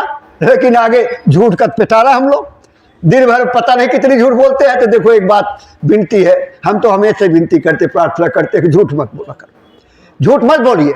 अरे आजमा लो, 20-20 साल हो गया, 25 साल हो गया, लेकिन आज भी आदत हमारी नहीं बदली। जब आदत नहीं बदलेगी तो कैसे परमार्थ बने? एक राजा अपने क्षेत्र में घूम रहे थे कि भाई पहले भेष बदल के घूमा करते थे लोग, देखभाल करते थे प्रजा कैसे है। उधर से एक महात्मा गुजर रहे थे, उधर से एक चोर भी गुजर रहा था। महात्मा और चोर आमने सामने हो गए। महात्मा जी से बोला, अरे महात्मा जी निकालो जो कुछ है। महात्मा जी बोले, बच्चे मेरे पास क्या, मेरे पास क्या है? अरे लोटा, ये लोटा और डोरी और कमंडल और ये लंगोटा, यही है हमारे पास, क्या है? चोरी क्यों करते हो? मत करो, ये अच्छी चीज नहीं है। कहने लगे, नहीं मैं तो छोड़ नहीं सकता, चोरी नहीं छोड़ सकता। बोले कोई बात नहीं। देखो कितनी दया करते महात्मा, कैसी युक्ति बता देते हैं, इतने सरलता से बता देते हैं कि आदमी मान जाता। जैसे एक शराबी को गुरु महाराज का शराब छोड़ दो, बोले ना शराब नहीं छोड़ूंगा। बोले अच्छा मेरे सामने मत पीना। बोले हाँ ये बात तो ठीक है, मैं आपके सामने नहीं पीऊंगा। और जब शाम को अपने घर पहुंचा और बोतल लेकर के गिलास में डाला और अपना नमकीन पकौड़ा खाने लगा, जैसे गिलास देखा तो गिलास के अंदर स्वामी जी फोटो आने लगी। तो उठ के चला गया बेचारा दूसरे कमरे में। बोला शायद जो है यहाँ कुछ परछाई पड़ रही होगी। दूसरी जगह गए तो वहाँ फिर फोटो। अब फिर गया वहाँ बाहर चला गया, निकल गया, फिर उठा, फिर देखा फोटो। इतना गुस्सा लगा, बोतल भी पटक दिया, गिलास भी पटक दिया, छूट गई। गुरु महाराज कहा मेरे सामने मत पी जा। तो महात्मा जी ने कहा चलो ठीक है चोरी करना तुम, लेकिन झूठ मत बोलना। बोले हाँ ये बात है, झूठ नहीं बोलूंगा। उधर से चल दिया। उधर से राजा आ रहे थे, राजा ने देखा कोई आ रहा है तो बोला अरे कौन? तो बोले चोर। अब तो वादा किया ना, अब हमने सबने वादा किया तो भजन करूंगा मां के गर्भ में। अब कितना कर रहे हो तो आप जानो। चोर ने कहा आप कौन? राजा ने कहा मैं भी चोर। बोले चलो दो मिल गए, अच्छा हुआ, चोरी कहीं बढ़िया करेंगे। तो बोले ऐसा करो आज चलते राजा के घर में चोरी करते, कोट बंगले में। राजा ने कहा मुझे इसका गुप्त रास्ता पता है उनके खजाने का, चलो वहीं चोरी करते हैं। तो चले गए गुप्त रास्ते से, तिजोरी तोड़ दिया। जब तिजोरी तोड़ दिया तो 3 लाल, जैसे सोने की मुहर होती है इसी तरह से लाल कहे जाते थे। तो लाल टूटता नहीं है, टूट दिया तो खराब हो गया। तो एक एक लाल ले लिए, एक उसी में छोड़ दिया। राजा ने उसका नाम पता ले लिया। बोले अगली बार चोरी करने चलेंगे तो बुला लेंगे। और मेन दरवाजे से निकल रहे हैं। अब गार्ड लोग, कौन? चोर करा चोर। बोला पागल है, अरे चोर कभी चोर कहेगा क्या? चोर तो बेचारा वैसे छुप के भागेगा। फिर आगे गए, कौन? बोला चोर। पागल हो गया। आप बाहर चले आए जी। राजा चले गए घर, वो चला गया अपने घर। सवेरे हल्ला हो गई, चोरी हो गई, चोरी हो गई, चोरी हो गई, चोरी हो गई। मंत्री भागा भागा गया, देखा तिजोरी टूटी पड़ी, एक लाल उसमें। तो बोला चोरी हो गई तो सब चोरी हो गया। उठा लाल अपनी जेब में रख लिया। इसके बाद रात दरबार लगा हुआ था। राजा ने कहा क्या हुआ? बोले सरकार सिपाही भेज दिए गए हैं, चोर का पता लगाया जा रहा है। कुछ लगा नहीं है पता, भी लग जाएगा। तो राजा ने बोला ऐसा है, फलाने गांव में फला आदमी है, उसको सूचना भिजवा दो, उसको बुलाओ, वो बताएगा चोर कौन है। तो गए, 2 सिपाही भेज दिए गए। अब 2 सिपाही गए वहां। अब जा करके देखा वो बेचारा, सिपाही आ रहे हैं। बोला लगता पता लग गया है चोरी का। सिपाही आ रहे हैं, सिपाही पहुंचे, अरे भाई फलाने के घर कौन है? फलाने। बोले फलाने तो मैं ही हूँ। अरे बोले राजा क्या चोरी हुई तुम्हें मालूम है? बोले हाँ मालूम है। तो बोले चोरी किसने किया? अरे बोले तो मैंने ही किया। कि बेचारे झूठ बोलना बंद कर दिया था। बोले तो मैंने किया। अब सिपाही बड़े खुश हो गए, आज ठीक लग जाएगी, हवलदार बन जाऊंगा। अब ले गए उसको राजा के दरबार, राजा पेश किया। बोले सरकार चोर ही ले आया मैं, इसने चोरी किया। राजा ने कहा तुमने चोरी किया? बोले जी सरकार चोरी तो किया। अकेले किया? नहीं नहीं अकेले नहीं किया, 2 आदमी थे। तो क्या किया? बोले तिजोरी तोड़ दिया। तो बोले क्या हुआ? तो बोले 3 लाल थे, अब 3 लाल का बंटवारा नहीं हो रहा था तो 1 लाल उनको दे दिया, 1 लाल मैं ले लिया और 1 लाल उसने छोड़ दिया। तो राजा ने मंत्री से कहा कि भाई तीसरा लाल कहाँ है? बोले तलाशी लो इसकी। जब तलाशी लिए तो मंत्री की जेब में 1 लाल मिला। तब राजा ने कहा इसको जेल में डालो और चोर को मंत्री बना दिया। अब आप सोचिए एक सीख कि झूठ नहीं बोलूंगा, और झूठ नहीं बोला तो चोर से मंत्री बन गया और मंत्री जो है बेचारा जेल में चला गया। इसलिए सब ध्यान देना चाहिए। देखो पहले बड़ी कड़ी परीक्षाएं होती थी। मोरध्वज की परीक्षा जब हुई, कृष्ण भगवान एक शेर लेकर के और परीक्षा करने गए। मोरध्वज के यहां पहुंचे, कहने लगे मेरा शेर भूखा है, ये भोजन करेगा। बोले ठीक है आप आसन ग्रहण करें, भोजन तैयार होगा। बोले नहीं, ये भोजन आपके बेटे के मांस का करेगा। अब राजा ने कहा ठीक। बोले ऐसे नहीं, आप पति पत्नी आरे से चीरोगे बेटे को, और किसी को आंसू अगर आ गया तो मेरा शेर नहीं खाएगा। सोचो, विचार करो आप लोग। इतनी बड़ी परीक्षा कि अपने ही बेटे को आरे से चीरना है और आंसू भी नहीं गिरनी चाहिए, और दायां अंग खाएगा, बायां नहीं खाएगा। राजा मोरध्वज उनकी पत्नी आरा लेकर के बीच में बेटे को खड़ा करके वो चीर रहे हैं। जैसे चीरने लगे बाएं आंख से आंसू गिर गया बेटे के। कृष्ण भेष बदल के तो आए थे, बोले मेरा सिर अब नहीं खाएगा। बच्चे को आंसू आ गया है। बच्चे ने कहा मुझे इसलिए आंसू नहीं आया है कि मैं चीरा जा रहा हूं, आंसू इसलिए आया है कि दायां अंग ही क्यों खाएगा, बाएं में क्या कमी रह गई है, इसलिए आंसू आ गया है। ये बायां अंग कितना भागा है जो इसको नहीं खाएंगे। चीर करके बोले इसको पकाओ। कड़ाहे में डाल दिया पकने के लिए, पक करके तैयार हुआ। बोले परसा गया। बोले तुम भी पति पत्नी बैठो। राजा रानी भी बैठ गए, शेर बैठ गया, वो बैठ गया। बोले लगाओ आवाज अपने बच्चे की।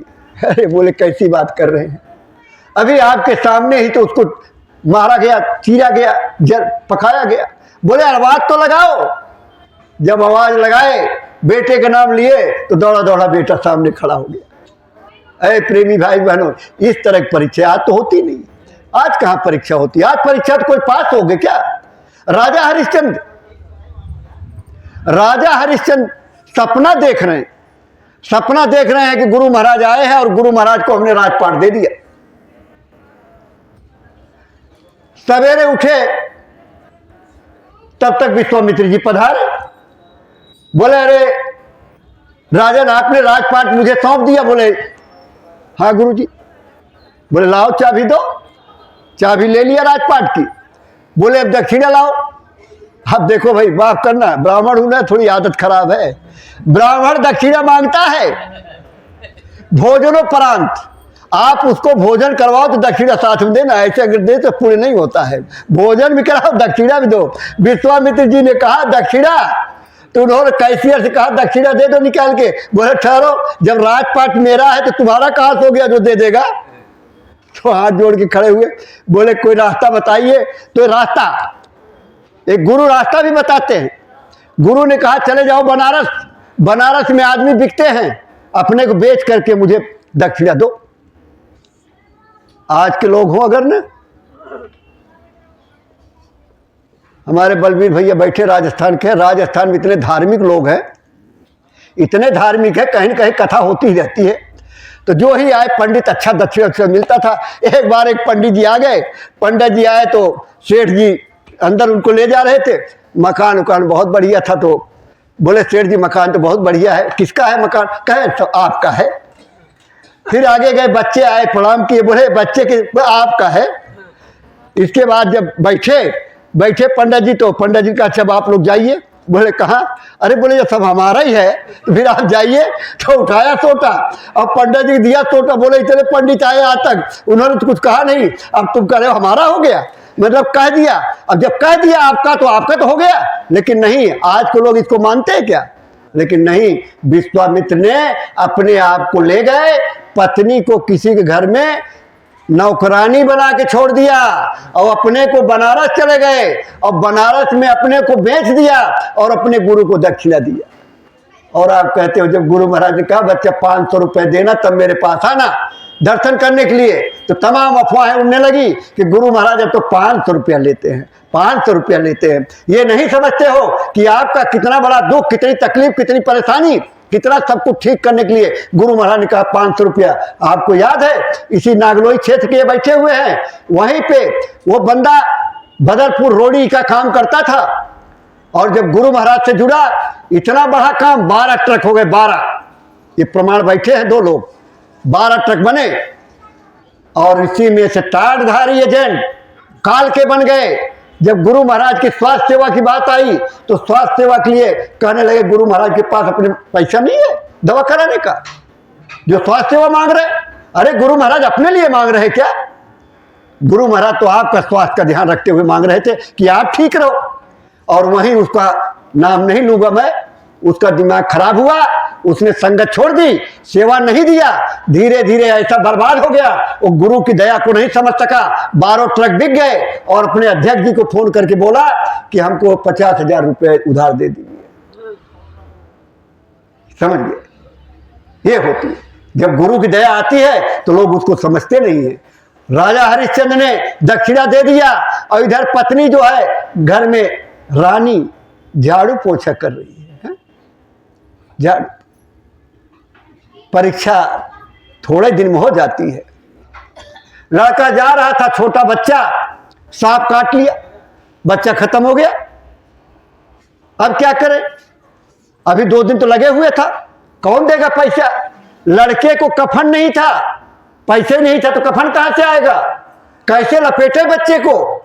उन्होंने अपनी साड़ी आधी फाड़ करके आधी पहना, आधी में अपने बच्चे को लपेट लिया।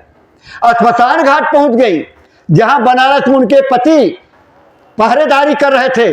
क्यों? कोई ऐसे जला के न जाए, कर दे के जाए, कर। पहुंची, कहने लगी मेरा बच्चा खत्म हो गया, दफनाना है इसको। उन्होंने कहा कर लगेगा, कर देना पड़ेगा।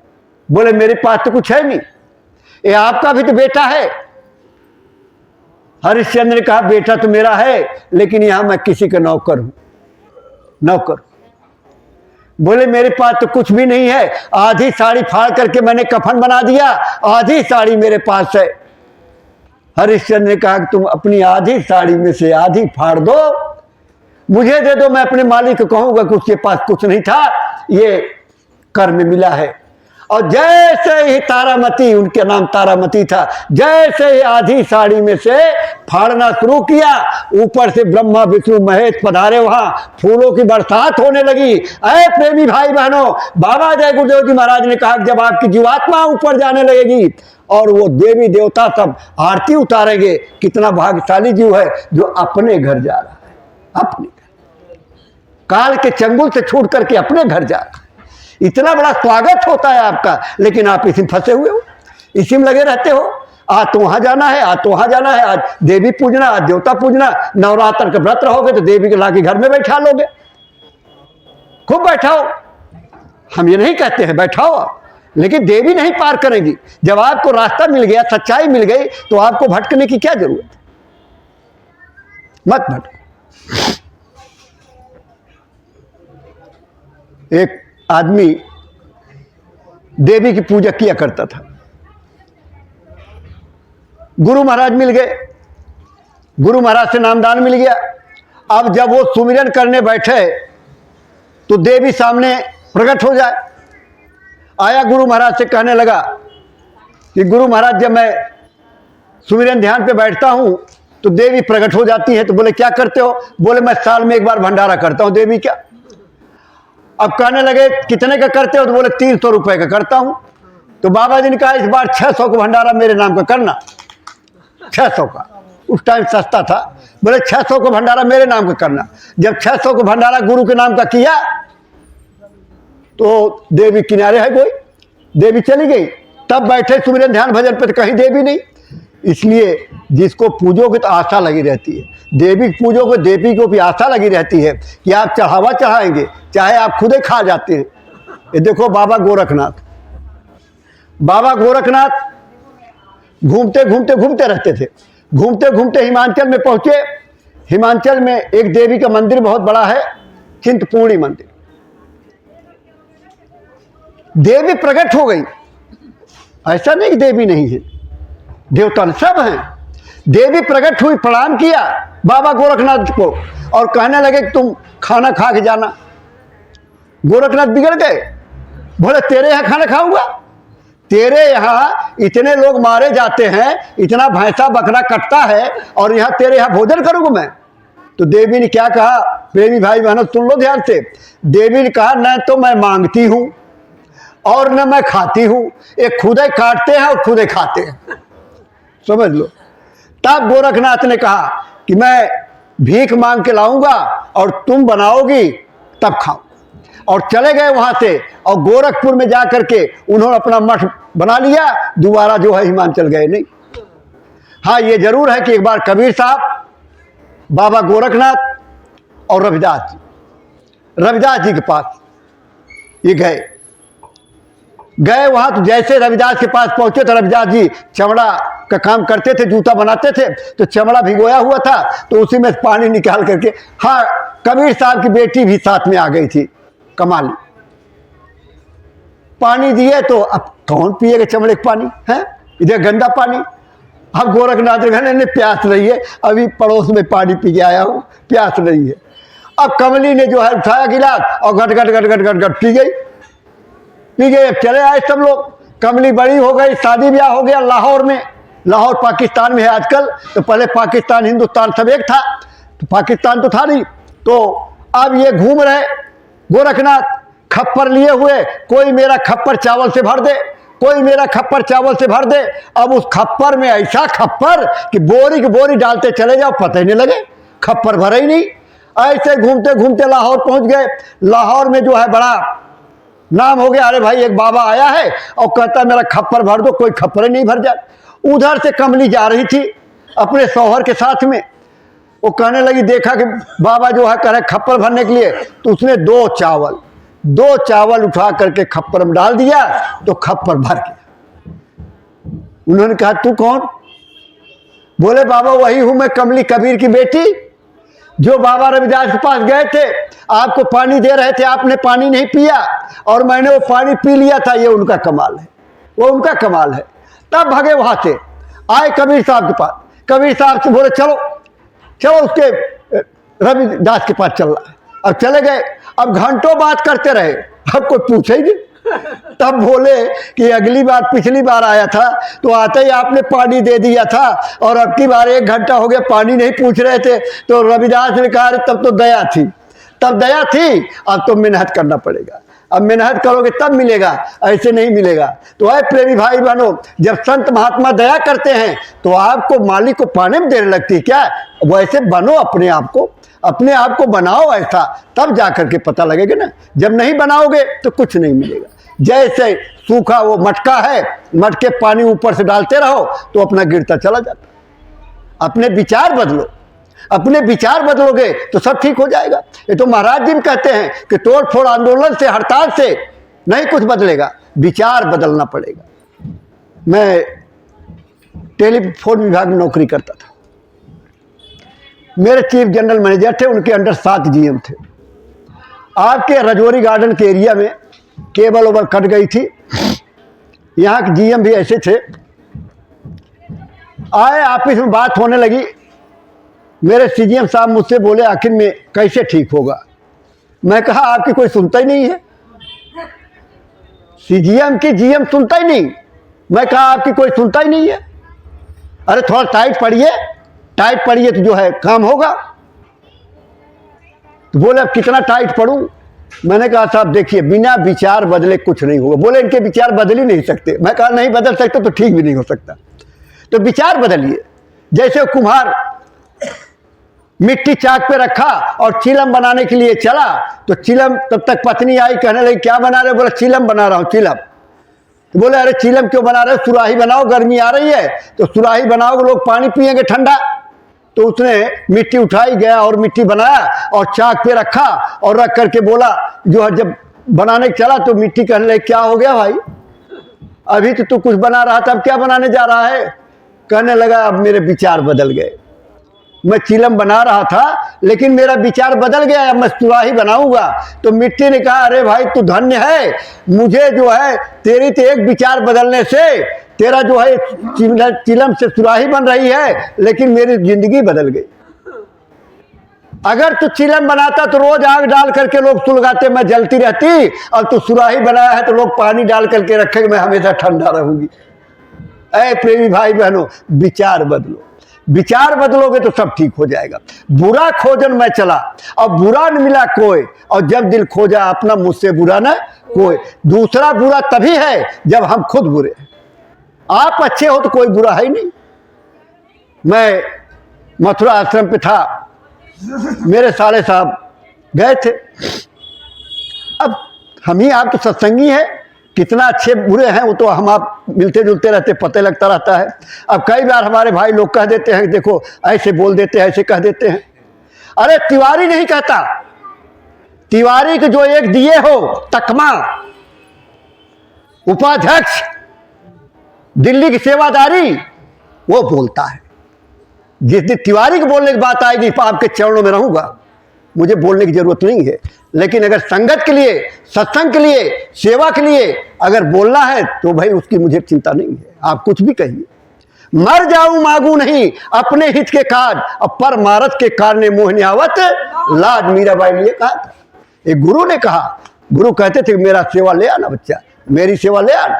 तो बताओ, मैं गया छपरा, छपरा में गया तो उन्होंने कहा भाई झोली सेवा तो लोग कह रहे हैं कि महाराज जी को देंगे। मैं कहा कोई बात नहीं, अब भाई मैं आया हूं तो मैं जाऊंगा तो मैं क्या महाराज जी को कहूंगा कि मैं छपरा गया था तो आपके लिए क्या लाया। तो मैं कहा भाई कोई बात नहीं, तो मैंने लोगों से कहा झोली चल गई, झोली चल गई। आरती के नंबर आया तो मैंने कहा देखो बड़े दिन बाद मैं तो छपरा आया हूं, पहले भी आया था एक बार, आप लोगों का दर्शन हुआ था, तो मैं चाहता हूं कि आप सब लोग हमसे मिलो, मैं आप सबका दर्शन कर लूं।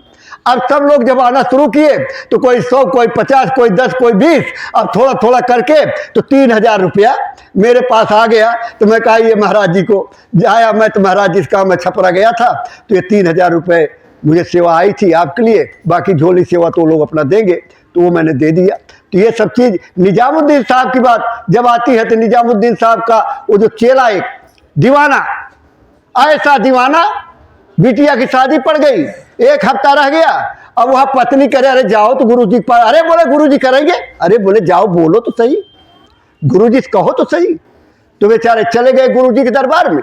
अब गुरु जी के दरबार में गए, प्रणाम किया और बोले बिटिया की शादी पक्की हो गई। अरे तो बड़ी खुशी की बात है, ये तो बड़ी अच्छी बात है, खूब बढ़िया शादी करना, खूब हीरे जवाहरात देना, सोना चांदी देना, रुपया पैसा देना, कपड़ा देना, खुराडे की तरह करना शादी। अब एक गरीब आदमी, गुरु का दीवाना, जिसके घर में कौड़ी नहीं और गुरु करा राजा महाराजा की तरह शादी करना, तो कितना खुश हुआ होगा। 5 दिन गुजर गया। इधर निजामुद्दीन साहब के दरबार में एक और चेला आता था, सफरू साहब का नौकर।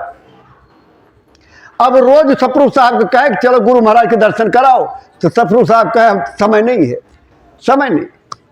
देखो प्रेमी भाई बहनों, समय की बात आई, समय के लिए गुरु महाराज ने कहा समय निकालना पड़ता है, समय निकालोगे तो सब काम हो जाएगा। जैसे एक भक्त संगत में सेवा करता रहता था आश्रम में, जैसे आता था दुकान चलाता था, दुकान खोलता था, लाइन लग जाती थी।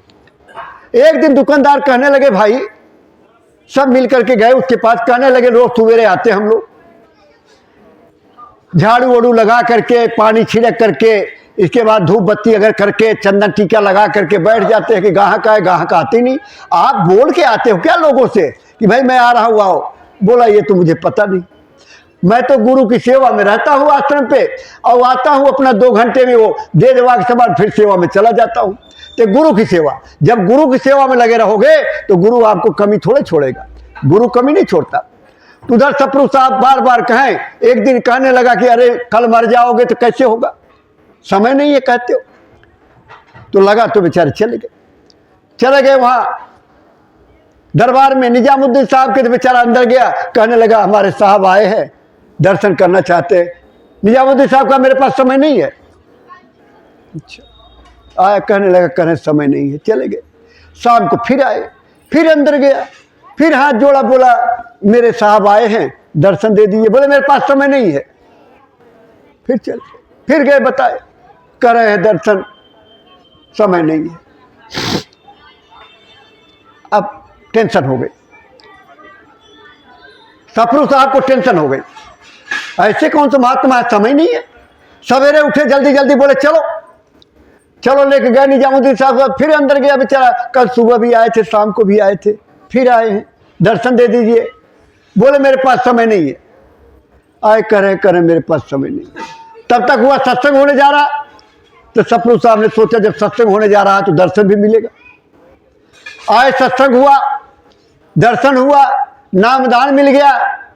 कलयुग केवल नाम आधारा, और सुमिर सुमिर नर उतना ही पारा, वह नामदान मिल गया। और उधर मिलिट्री के फौज के सिपाही थे, अफसर, लड़ाई छिड़ गई, वो उधर लड़ाई करने चले गए। इधर बेचारा दीवाना जो था 5 दिन बीत गया, गया गुरु जी के पास, कहने लगा गुरु जी 5 दिन बीत गए, 2 ही दिन रह गए। बोले हाँ, मैं सोचा कोई आएगा तो बोल दूंगा, लेकिन कोई आया नहीं। तो ये जूती है मेरी, ये जूती ले जाओ, इसी काम चला लेना। अब वो घिसी पिटी जूती, अब घिसी पिटी जूती। इनके गुरुजी के गुरु उनके बड़े भाई थे। एक दिन उन्होंने कहा आरती गाय वो चराने जाते थे, कांटा उटा लग गया। तो एक दिन बोले अरे तुम्हारे तो कांटा लगा है, खून भरा है, ये जूती ले जाओ मेरा, पहन लो। अब वो जूती ले गए सर पे रख के, और जहां पूजा करते थे वहां रख लिया, पहना नहीं भाई की जूती। और जब बोले आज आरती लूंगा, आरती, वो आरती में पिछड़ गए। और सारे गए आरती करके चले आए। जब ये पहुंचे तो बोला चलो जाओ, आरती खत्म हो गई, जाओ। और चले आए, लगे रोने, बैठ करके जहां पूजा करते थे बैठ के, वहीं बैठ के रोने लगे। और रोते रोते रोते रोते रोते रोते चढ़ गई सूरत, काम हो गया उनका। इस तरह से तड़प उनको पैदा। अब बोले ये जूती ले जाए, इसी से काम चला ले। तो जूती को देख रहे हैं, लपेट रहे गमछे में, कोई देख लेना, उठा के हाथ चिपका लिए, चले वहां चल दिए। उधर सफरू साहब लड़ाई जीत गए, ऊंट पे, घोड़े पे, सब सामान लदा हुआ, हीरे जवाहरात, सोना चांदी, रुपया पैसा। अब इधर से ये जा रहे तो देखे सफरू साहब, खुशबू आ रही गुरु की। अरे हमने ऐसा क्या काम किया, गुरु की खुशबू आ रही है। जब वो आदमी नजदीक आ गया तो बोले अरे भैया कहां से आ रहे हो? अरे बोले गुरु जी के घर से आ रहा हूं। फिर वो आगे चला तो खुशबू उधर जाने लगी, फिर बुलाए, अरे बोले आते रहो, क्या बात है भाई, खुशबू बहुत आ रही, क्या हुआ? बोले क्या हुआ, बिटिया की शादी है। अब बोले राजा महाराजा की तरह करना, और ये जूती दे दिए, एक घिसी जूती, चौड़नी मिलेगी नहीं, बताओ। सफरू साहब ने कहा देखिए गुरु का खब खेल कैसे करते हैं, 2 को साथ रहे इस समय। अब गुरु उन्होंने कहा कि ये जूती तुम मुझे दे दो। सफरू साहब ने कहा जूती तुम मुझे दे दो, एक घोड़ा ऊंट पे जितना सामान लदा सब ले जाओ, लेकिन जूती मुझे दे दो। जूती ले लिए, चूमा मत्थे लगाया, उसको धोया, चरणामृत पिया, पी करके पहुंचे दरबार में, दंडवत किया और कहा जीत गए, फतह हो गई हमारी। तो गुरु ने क्या कहा प्रेमियों, कहा मेरे लिए क्या लाए हो, मेरे लिए क्या लाए हो। और आप कहते हो गुरु थोड़े कहते हैं। गुरु ने कहा निजामुद्दीन साहब ने मेरे लिए क्या लाए हो, तो कहे लात में बहुत कुछ रहा था, लेकिन आपका एक प्रेमी ये आपकी जूती ले जा रहा था, मैंने ये जूती ले लिया, उसको सब दे दिया। बिगड़ गए निजामुद्दीन, बिगड़ गए, तूने मेरी जूती का मोल लगा दिया, निकल जा दरबार से। रोते हुए सफरू साहब निकल गए, नौकरी छोड़ दिया। रास्ते में एक झोपड़ा बना के रहने लगे। इतने बड़े अफसर, जब प्रेमी जाए, सत्संग सुने, सत्संग सुन करके वापिस आवे तो दौड़े दौड़े जाए, आज गुरु जी ने क्या सुनाया, आज गुरु जी ने क्या बताया, और जब बताए तो फूट फूट के रोए। निजामुद्दीन साहब बूढ़े हो गए, लोगों ने कहा कि संगत का क्या होगा, क्या कौन चलाएगा संगत, तो निजामुद्दीन साहब ने कहा कि सफरू। सफरू बोले सफरू को तो आपने निकाल दिया, बोले सफरू को निकाल दिया, अरे सफरू मेरा जिगर है, जिगर माने दिल, सफरू मेरा जिगर है, अब जिगर निकाल दो तो कोई जिंदा रहेगा क्या, कोई जिंदा रहेगा नहीं रहेगा। बोले वो मेरा जिगर है, जो मेरी जूती से इतना प्रेम करता है वो मुझसे कितना प्रेम करता होगा। ऐ प्रेमी भाई बहनों, प्रेम करिए गुरु से, गुरु से प्रेम करोगे तब काम होगा। प्रेम ही नहीं, जितना आप अपने बाल बच्चों से, आप अपने पति पत्नी से जिस तरह से प्रेम करते हो उससे कहीं ज्यादा गुरु से प्रेम करना चाहिए। गुरु महाराज ने कहा कि बच्चा जितना तुम प्रेम करते हो उससे ज्यादा मैं आप लोगों से प्रेम करता हूं, प्यार करता हूं। इसलिए आपको सोचने और चिंता करने की जरूरत नहीं है। आपको ऐसे समर्थ गुरु, ऐसे पूज्य महाराज जी को दे गए हैं कि महाराज जी पूरे अपने गुरु महाराज के संदेश को दे करके, और अभी जो कार्यक्रम है उसमें 10 तारीख को सुबह 7 बजे उनका सत्संग और ईश्वर प्राप्ति का रास्ता भी महाराज जी देंगे। इसलिए भोले बनो, ज्यादा चालाक बनने की जरूरत नहीं है। ज्यादा चंट बनोगे तो कुछ मिलेगा नहीं। जैसे किसी घर में एक बच्चा पैदा हुआ, बच्चा पैदा हो गया, धीरे धीरे जब बड़ा हुआ तो खाए बहुत और बोलता रहे कि दाने दाने में लिखा है खाने वाले का नाम, यही बोले और खाए खूब। अब एक दिन 20 साल का हो गया जवान, उसकी माता ने ले गए एक महात्मा जी के पास। महात्मा जी कहने लगे खाता बहुत है। महात्मा जी ने कहा खाता बहुत नहीं, ये उतना ही खाता है जितना उसका खाता है। खाता अकाउंट, अकाउंट में पैसा डालते हो, अकाउंट जितना उसका खाता है उतना ही खाता है, ज्यादा नहीं खाता। चली आई बेचारी, कहने लगी तू घर छोड़ के जा, तू जा, इतना कौन खिलाएगा तुझे, करता धरता कुछ है नहीं, वो खाता ही है। तो चला गया, थोड़ी दूर गया होगा उत्तम नगर के किनारे तक, सोचा होगा चलो मम्मी याद कर रही होगी तो लौट के चला आया। मम्मी बोली क्यों आया लौट करके, मैं सोचा याद कर रही होगी यार। अरे कोई तुझे याद नहीं कर रहा, जाए। तो चला गया। अब चला गया तो बेचारा एक आश्रम जैसा था, एक महात्मा जी बैठे थे, कहने लगे अच्छा आप महात्मा हैं? बोले महात्मा नहीं है, हम तो सेवक हैं। बोले ये बोले चेले हैं, क्या करते हैं? अरे क्या करना है, खाते हैं, भजन करते हैं। बोले खाना मिलेगा? अरे बोले खूब मिलेगा। बोले मैं रुक जाऊं? बोले रुक जा। भोला भाला तो था ही, रुक गया। अब भोजन तो मिले, 2 दिन बीता, कहने लगे देख तू आ गया तो चेला बन जा। तो चेला बन गया, नामदान ले लिया, दीक्षा कान वाली, अब चेला बन गया। अब तान के सोए और खाना मिले तो आ गई एकादशी। अब एकादशी वहां होता था व्रत, अब बर्तन तो खड़के नहीं, अब खड़के नहीं तो बेचारा उठा, गुरु जी के पास गया, गुरु जी क्या हुआ, आज बर्तन तो खड़क नहीं रहा है। बोले अरे बेटा आज एकादशी है, आज व्रत रहेंगे सब, आज खाना वाना नहीं बनेगा, और तू भी तो चेला है, तू भी व्रत कर एकादशी का। अरे बोले गुरु जी एकादशी का व्रत मैं कर लूंगा, लेकिन द्वादशी नहीं देखूंगा, द्वादशी देखने को नहीं मिलेगी। फिर मेरा तो कोई इंतजाम कर दो। बोल देख आश्रम में तो कुछ बनेगा नहीं, ऐसा करो नदी किनारे धर्मशाला है, वहीं ले जा और वहीं बना ले और भगवान को भोग लगाना और तब खाना। अब भगवान को भोग कभी बेचारा लगाया तो था नहीं और न कभी देखा, अब खाना बन गया, अब भगवान को भोग लगा रहा है। अरे मेरे राम आइए, श्री राम आइए, मेरे भोजन का भोग लगाइए। अब अपने प्रार्थना गाया जा रहा है, प्रार्थना गाया जा रहा है। 12 बज गया, 1 बज गया, 2 बज गया, 3 बज गया, 4 बज गया। अब भगवान भी सोच रहे हैं ये कैसा ठीक है कि जो है खाने नहीं खा रहा है, बस भजन प्रार्थना किया जा रहा है। फिर कहता है कि अरे प्रभु वहां कुछ नहीं बना है, यहाँ तो रूखी सूखी मिल जाएगी, वहां तो भूखे चले आओगे। इसलिए जो है तो भगवान कहे मानेगा नहीं। तो भगवान श्री राम जी सीता जी के साथ पधारे। अब पधारे तो देखा बड़े सुंदर, चरणों में गिरा, प्रणाम किया। फिर बेचारा देखा बना है तो एक को आए, 2 रोटी देखे और राम को देखे। राम बोले क्या देख रहे हो? बोले रोटी देख रहा हूं, बुलाए 1 चले 2 आए हो, लेकिन चलो आप तो बहुत सुंदर हो, आप तो खाओ, आप तो पाओ। लेकिन जब खा पी लिए बोला बच्चा खा लिया। बोला अच्छा ये बताओ अगली बार देर मत करना, बहुत तड़फाया आपने, इतना चूहा कूदा है पेट में, भूख के मारे तड़फ गया, अगली बार टाइम से ना। भगवान ने कहा ठीक है हम टाइम से आ जाएंगे। अब भगवान चले गए, ये भी चला गया बेचारा। 15 दिन बीता, फिर एकादशी आ गई, फिर एकादशी आ गई। गया गुरुजी के पास, गुरुजी ने कहा क्या करेगा, जाएगा क्या? अरे बोले गुरुजी जाना तो पड़ेगा, लेकिन एक काम करना, बुलाए एक को था, चले 2 आए थे, थोड़ा ज्यादा दे देना। तो उन्होंने थोड़ा ज्यादा दे दिया राशन। अब गया जो है बनाया, अब फिर प्रार्थना शुरू कर दिया, मेरे राम आइए सीता राम आइए, मेरे भोजन का भोग लगाइए, मेरे भोजन का भोग।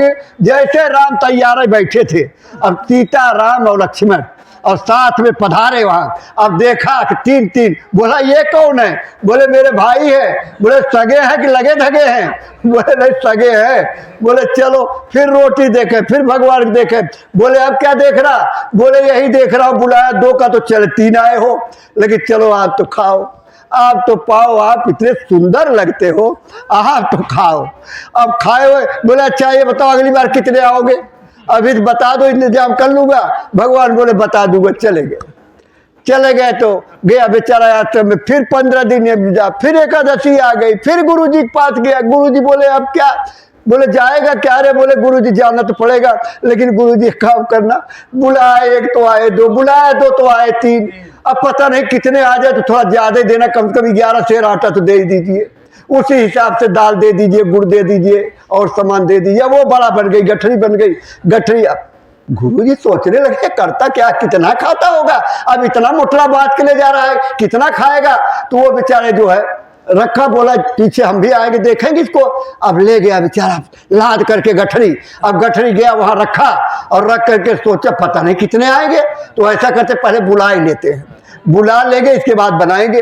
अब वहां शुरू हो गया, मेरे राम आइए सीता राम आइए, लखन राम आइए, मेरे भोजन का भोग लगाइए। तब तक तो भगवान राम लक्ष्मण भरत शत्रुघ्न और साथ में हनुमान जी वहां पधारे। तो देखता ही रह गया। बोले तो अपने सब तो आए, साथ में बनरव ले आए। अब बताओ, बोले आ गए तो बोले खुद ही बनाओ। बना कुछ नहीं है। बोले क्यों? बोला जब मुझे मिलेगा ही नहीं तो मैं काहे के बनाऊं, खुद ही बनाओ खुद ही खाओ। तो भरत जी रसोई बनाने लगे, लखन लकड़ियां लाने लगे, हनुमान झाड़ू लगाने लगे, सब शुरू हो गया काम। अब वो चद्दर तान के लेट गया अपना ढक करके। बोला काहे के देखना है, कुछ मिलना जुलना तो है नहीं। अब खाना बन के तैयार हो गया। तब राम ने कहा अरे अब तो आँख खोल दे, अब खाना बन गया है। बोला मैं किसी खाते नहीं देख सकता, नहीं देख सकता। अब माता सीता परसने लगी, तब तक जोर जोर की आवाज है, माता मुझे देना, माता मुझे देना, माता मुझे देना। बड़ी आवाज आ रही है। तब तक आँख खोल देख रहा, इतनी भीड़, इतनी भीड़। अब मुंह से निकल रहा इतनी भीड़। तब तक गुरुजी सामने, कहाँ भीड़ है? तब तक गिर गया चरणों में, गुरुजी चरणों में गिरा। कहने लगा गुरुजी मेरे बस का नहीं है भोग लगाना, देख रहे हो भीड़, इतने लोग खा रहे, देवी देवता महात्मा इतने लगे हुए। वो बोले मुझे तो दिखाई नहीं दे रहे, मुझे तो नहीं दिखाई दे रहे। उन्हें कहा हे भगवान जी, अरे हमारे गुरुजी को भी दर्शन दे दो। नहीं तो गुरुजी कहे मेरा चेला झूठ बोल रहा है। तो भगवान ने कहा मैं ऐसे लोगों को दर्शन नहीं देता, मैं भोले लोगों को दर्शन देता हूं, सरल लोगों को दर्शन देता हूं। जब आप सरल बन जाएंगे, आप भोले बन जाएंगे, आप दीन बन जाएंगे, तो आपको दर्शन मिल जाएगा। अगर आप चालाक बनेंगे, चट बनेंगे, अहंकार करेंगे, तो आपको भगवान कभी नहीं। पैसे का, पद का, पदार्थ का, परिवार का, समाज का, ये सब जब तक बना रहेगा तब तक दर्शन नहीं होगा। छोटे बनो, दीन बन जाओ, दीनानाथ मिल जाए। तब भगवान पंडित जी जो है रोने लगे, आंसू गिरने लगे। जब आंसू गिरने लगी, जब इंसान रो देता है, आत्मा से रो दिए, जब रो दिए तो भगवान प्रकट हो गए और वहीं दर्शन दे दिए। एक ये दृष्टांत ऐसा आता है जो चेले ने अपने गुरु को भगवान का दर्शन करा। बाकी तो सब जगह बिना गुरु के दर्शन होता नहीं, लेकिन ऐसा गुरु होना चाहिए। जैसे मीराबाई के लिए कहा, जब रविदास से नामदान मिला, नामदान दे दिया, उन्होंने कहा मैं गंगा में स्नान करके आती हूँ तब नामदान लूंगी, तो कहने लगे गंगा में स्नान करेगी, कृष्ण भगवान ने भेजा है, बैठिया। तो कठवत में चमड़ा भिगोया हुआ पानी में उसी से स्नान करवाया। तो हम क्या कहते हैं, अभी ठंडी ज्यादा पड़ रही है, अब चलो भाई, कई लोग गीजर लगा लिए हैं, कई लोग राड लगा लेते हैं, कई लोग तरवई लगा देते हैं, कई लोग, अब कई के पास कुछ नहीं बेचारे का, तो कहता छोड़ो आज मत नहाओ, मन चंगा तो कठौती में गंगा। जब मन सही है तो ठीक है, बिना नहाए काम चल जाएगा। ये अपने मन की बात को अपने विचार बना लेते हो, लेकिन ये आपको नहीं पता है कि कठौती में गंगा कहाँ थी और मन चंगा कहाँ था। तो मन चंगा मीराबाई की तरह होना चाहिए और कठौती में गंगा रविदास जैसे संत होना चाहिए, तब कठौती में से गंगा निकलती है। यस, तो आप लोगों को ये विचार करना चाहिए। ये सब देखो, गुरु महाराज ने एक छोटी छोटी घर गृहस्थी की बात किया, छोटे छोटे समाज की बात किया, सब तरह से बात समझाया और दिखाया आप लोगों को। इसलिए सदैव ये सब याद करते रहिए। एक बार सब लोग मालिक का नाम लेंगे, जय गुरुदेव। कहाँ है भैया, कहीं पता किए, पता किए, फोन देना। समय दोनों ही 12 बज के कुछ मिनट पर पैदा हुए थे और 12 बज के कुछ मिनट पे ही शरीर छोड़े थे, और वही तिथि थी हिंदी महीने की शुक्ल पक्ष 10वीं का महीना था। इसके बाद ये कार्यक्रम 12 तारीख को समाप्त होगा और 13 को रुक करके 14 को पूज्य महाराज जी फिर प्रस्थान कर जाएंगे। 60 दिन का काफिला लेकर के जाएंगे।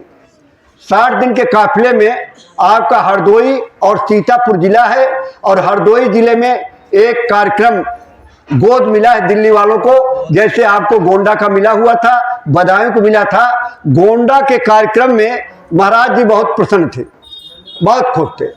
आप लोगों का जो कार्यक्रम था, वो तरीका जो था, वो बहुत ही अच्छा रहा और बहुत संगत आई। इसलिए महाराज जी ने खुद अपने अध्यक्ष जी ने कहा कि 3 जनवरी को जो कार्यक्रम अपना रखा जाएगा, लेकिन जब महाराज जी के पास गए तो महाराज जी बोला नहीं नहीं नहीं, एक पिहानी जगह है, महाराज जी बाहर दिल्ली वाले पिहानी में रहेंगे और 17 तारीख को पिहानी का कार्यक्रम रहेगा, तो बोले दिल्ली वाले वहां रहेंगे। तब अध्यक्ष जी ने मुझे फोन किया, बोले जब महाराज जी ने कहा तो सारी बात खत्म। अब सबकी सलाह मशवरा सब खत्म, जब महाराज जी की बात आ जाती है तो सारी बातें किनारे, तब हमारी आपकी कोई बात नहीं।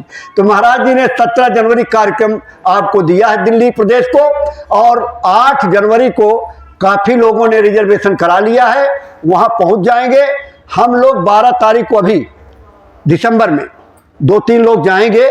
आपके रहने की व्यवस्था, भंडारा कैसे चलेगा, क्या क्या, वो सब देख करके आएंगे, वो सब करके व्यवस्था वहां से आ जाएंगे। 8 तारीख को फिर आपके साथ हम लोग भी चलेंगे, और जो भाई चलना चाहते हैं वो भी समय निकाल करके, क्योंकि परमार्थी काम है, ये सेवाएं बहुत कम मिलती हैं और ये आनंद अलग ही मिलता है वहां की सेवा करके। तो 8 को वहां पहुंच जाएंगे और 17 तारीख का कार्यक्रम करके रात को ट्रेन है, लखनऊ से चलेगी लखनऊ मेल। लखनऊ मेल सुबह 4:45 बजे का टाइम है उतारने का, 5 भी बज सकता है, 5:15 बज सकता है, सर्दी का महीना है तो यही सुटेबल टाइम है। दूसरी ट्रेनें रात को उतारती हैं, जो आपको इंतजार करना पड़ेगा दूसरे साधन का, इसलिए लखनऊ मेल में मोस्टली लोगों ने करवाया है। तो आप लोग लखनऊ मेल से पहुंचेंगे और रात को लखनऊ मेल ही आपको वहां थोड़ा सा सेवा करके सिमटवा के, तब आप लोग जब आएंगे कोशिश की जाएगी कि एक ही साधन कर दिया जाए, उसी में आप लोग सवार जाए और रात को ही ट्रेन आपको वहां से लखनऊ से दिल्ली आने की मिल जाएगी। तो ये सब चीज़ हम सबको ध्यान रखना है कि ज़्यादा से ज़्यादा उसके लिए भी ये जो गोष्ठी आज रखी गई है, जिससे माननीय, इसलिए बाबा जय गुरुदेव की तरह कोई भी ऐसा पक्का वादा नहीं किया कि आपकी जीवात्मा के लिए। तो आप लोग इन चीज़ों का ध्यान रखिए कि अभी अध्यक्ष जी पहुँचने वाले हैं, गोष्ठी प्रारंभ हो जाएगी और गोष्ठी में जो भी संदेश निर्देश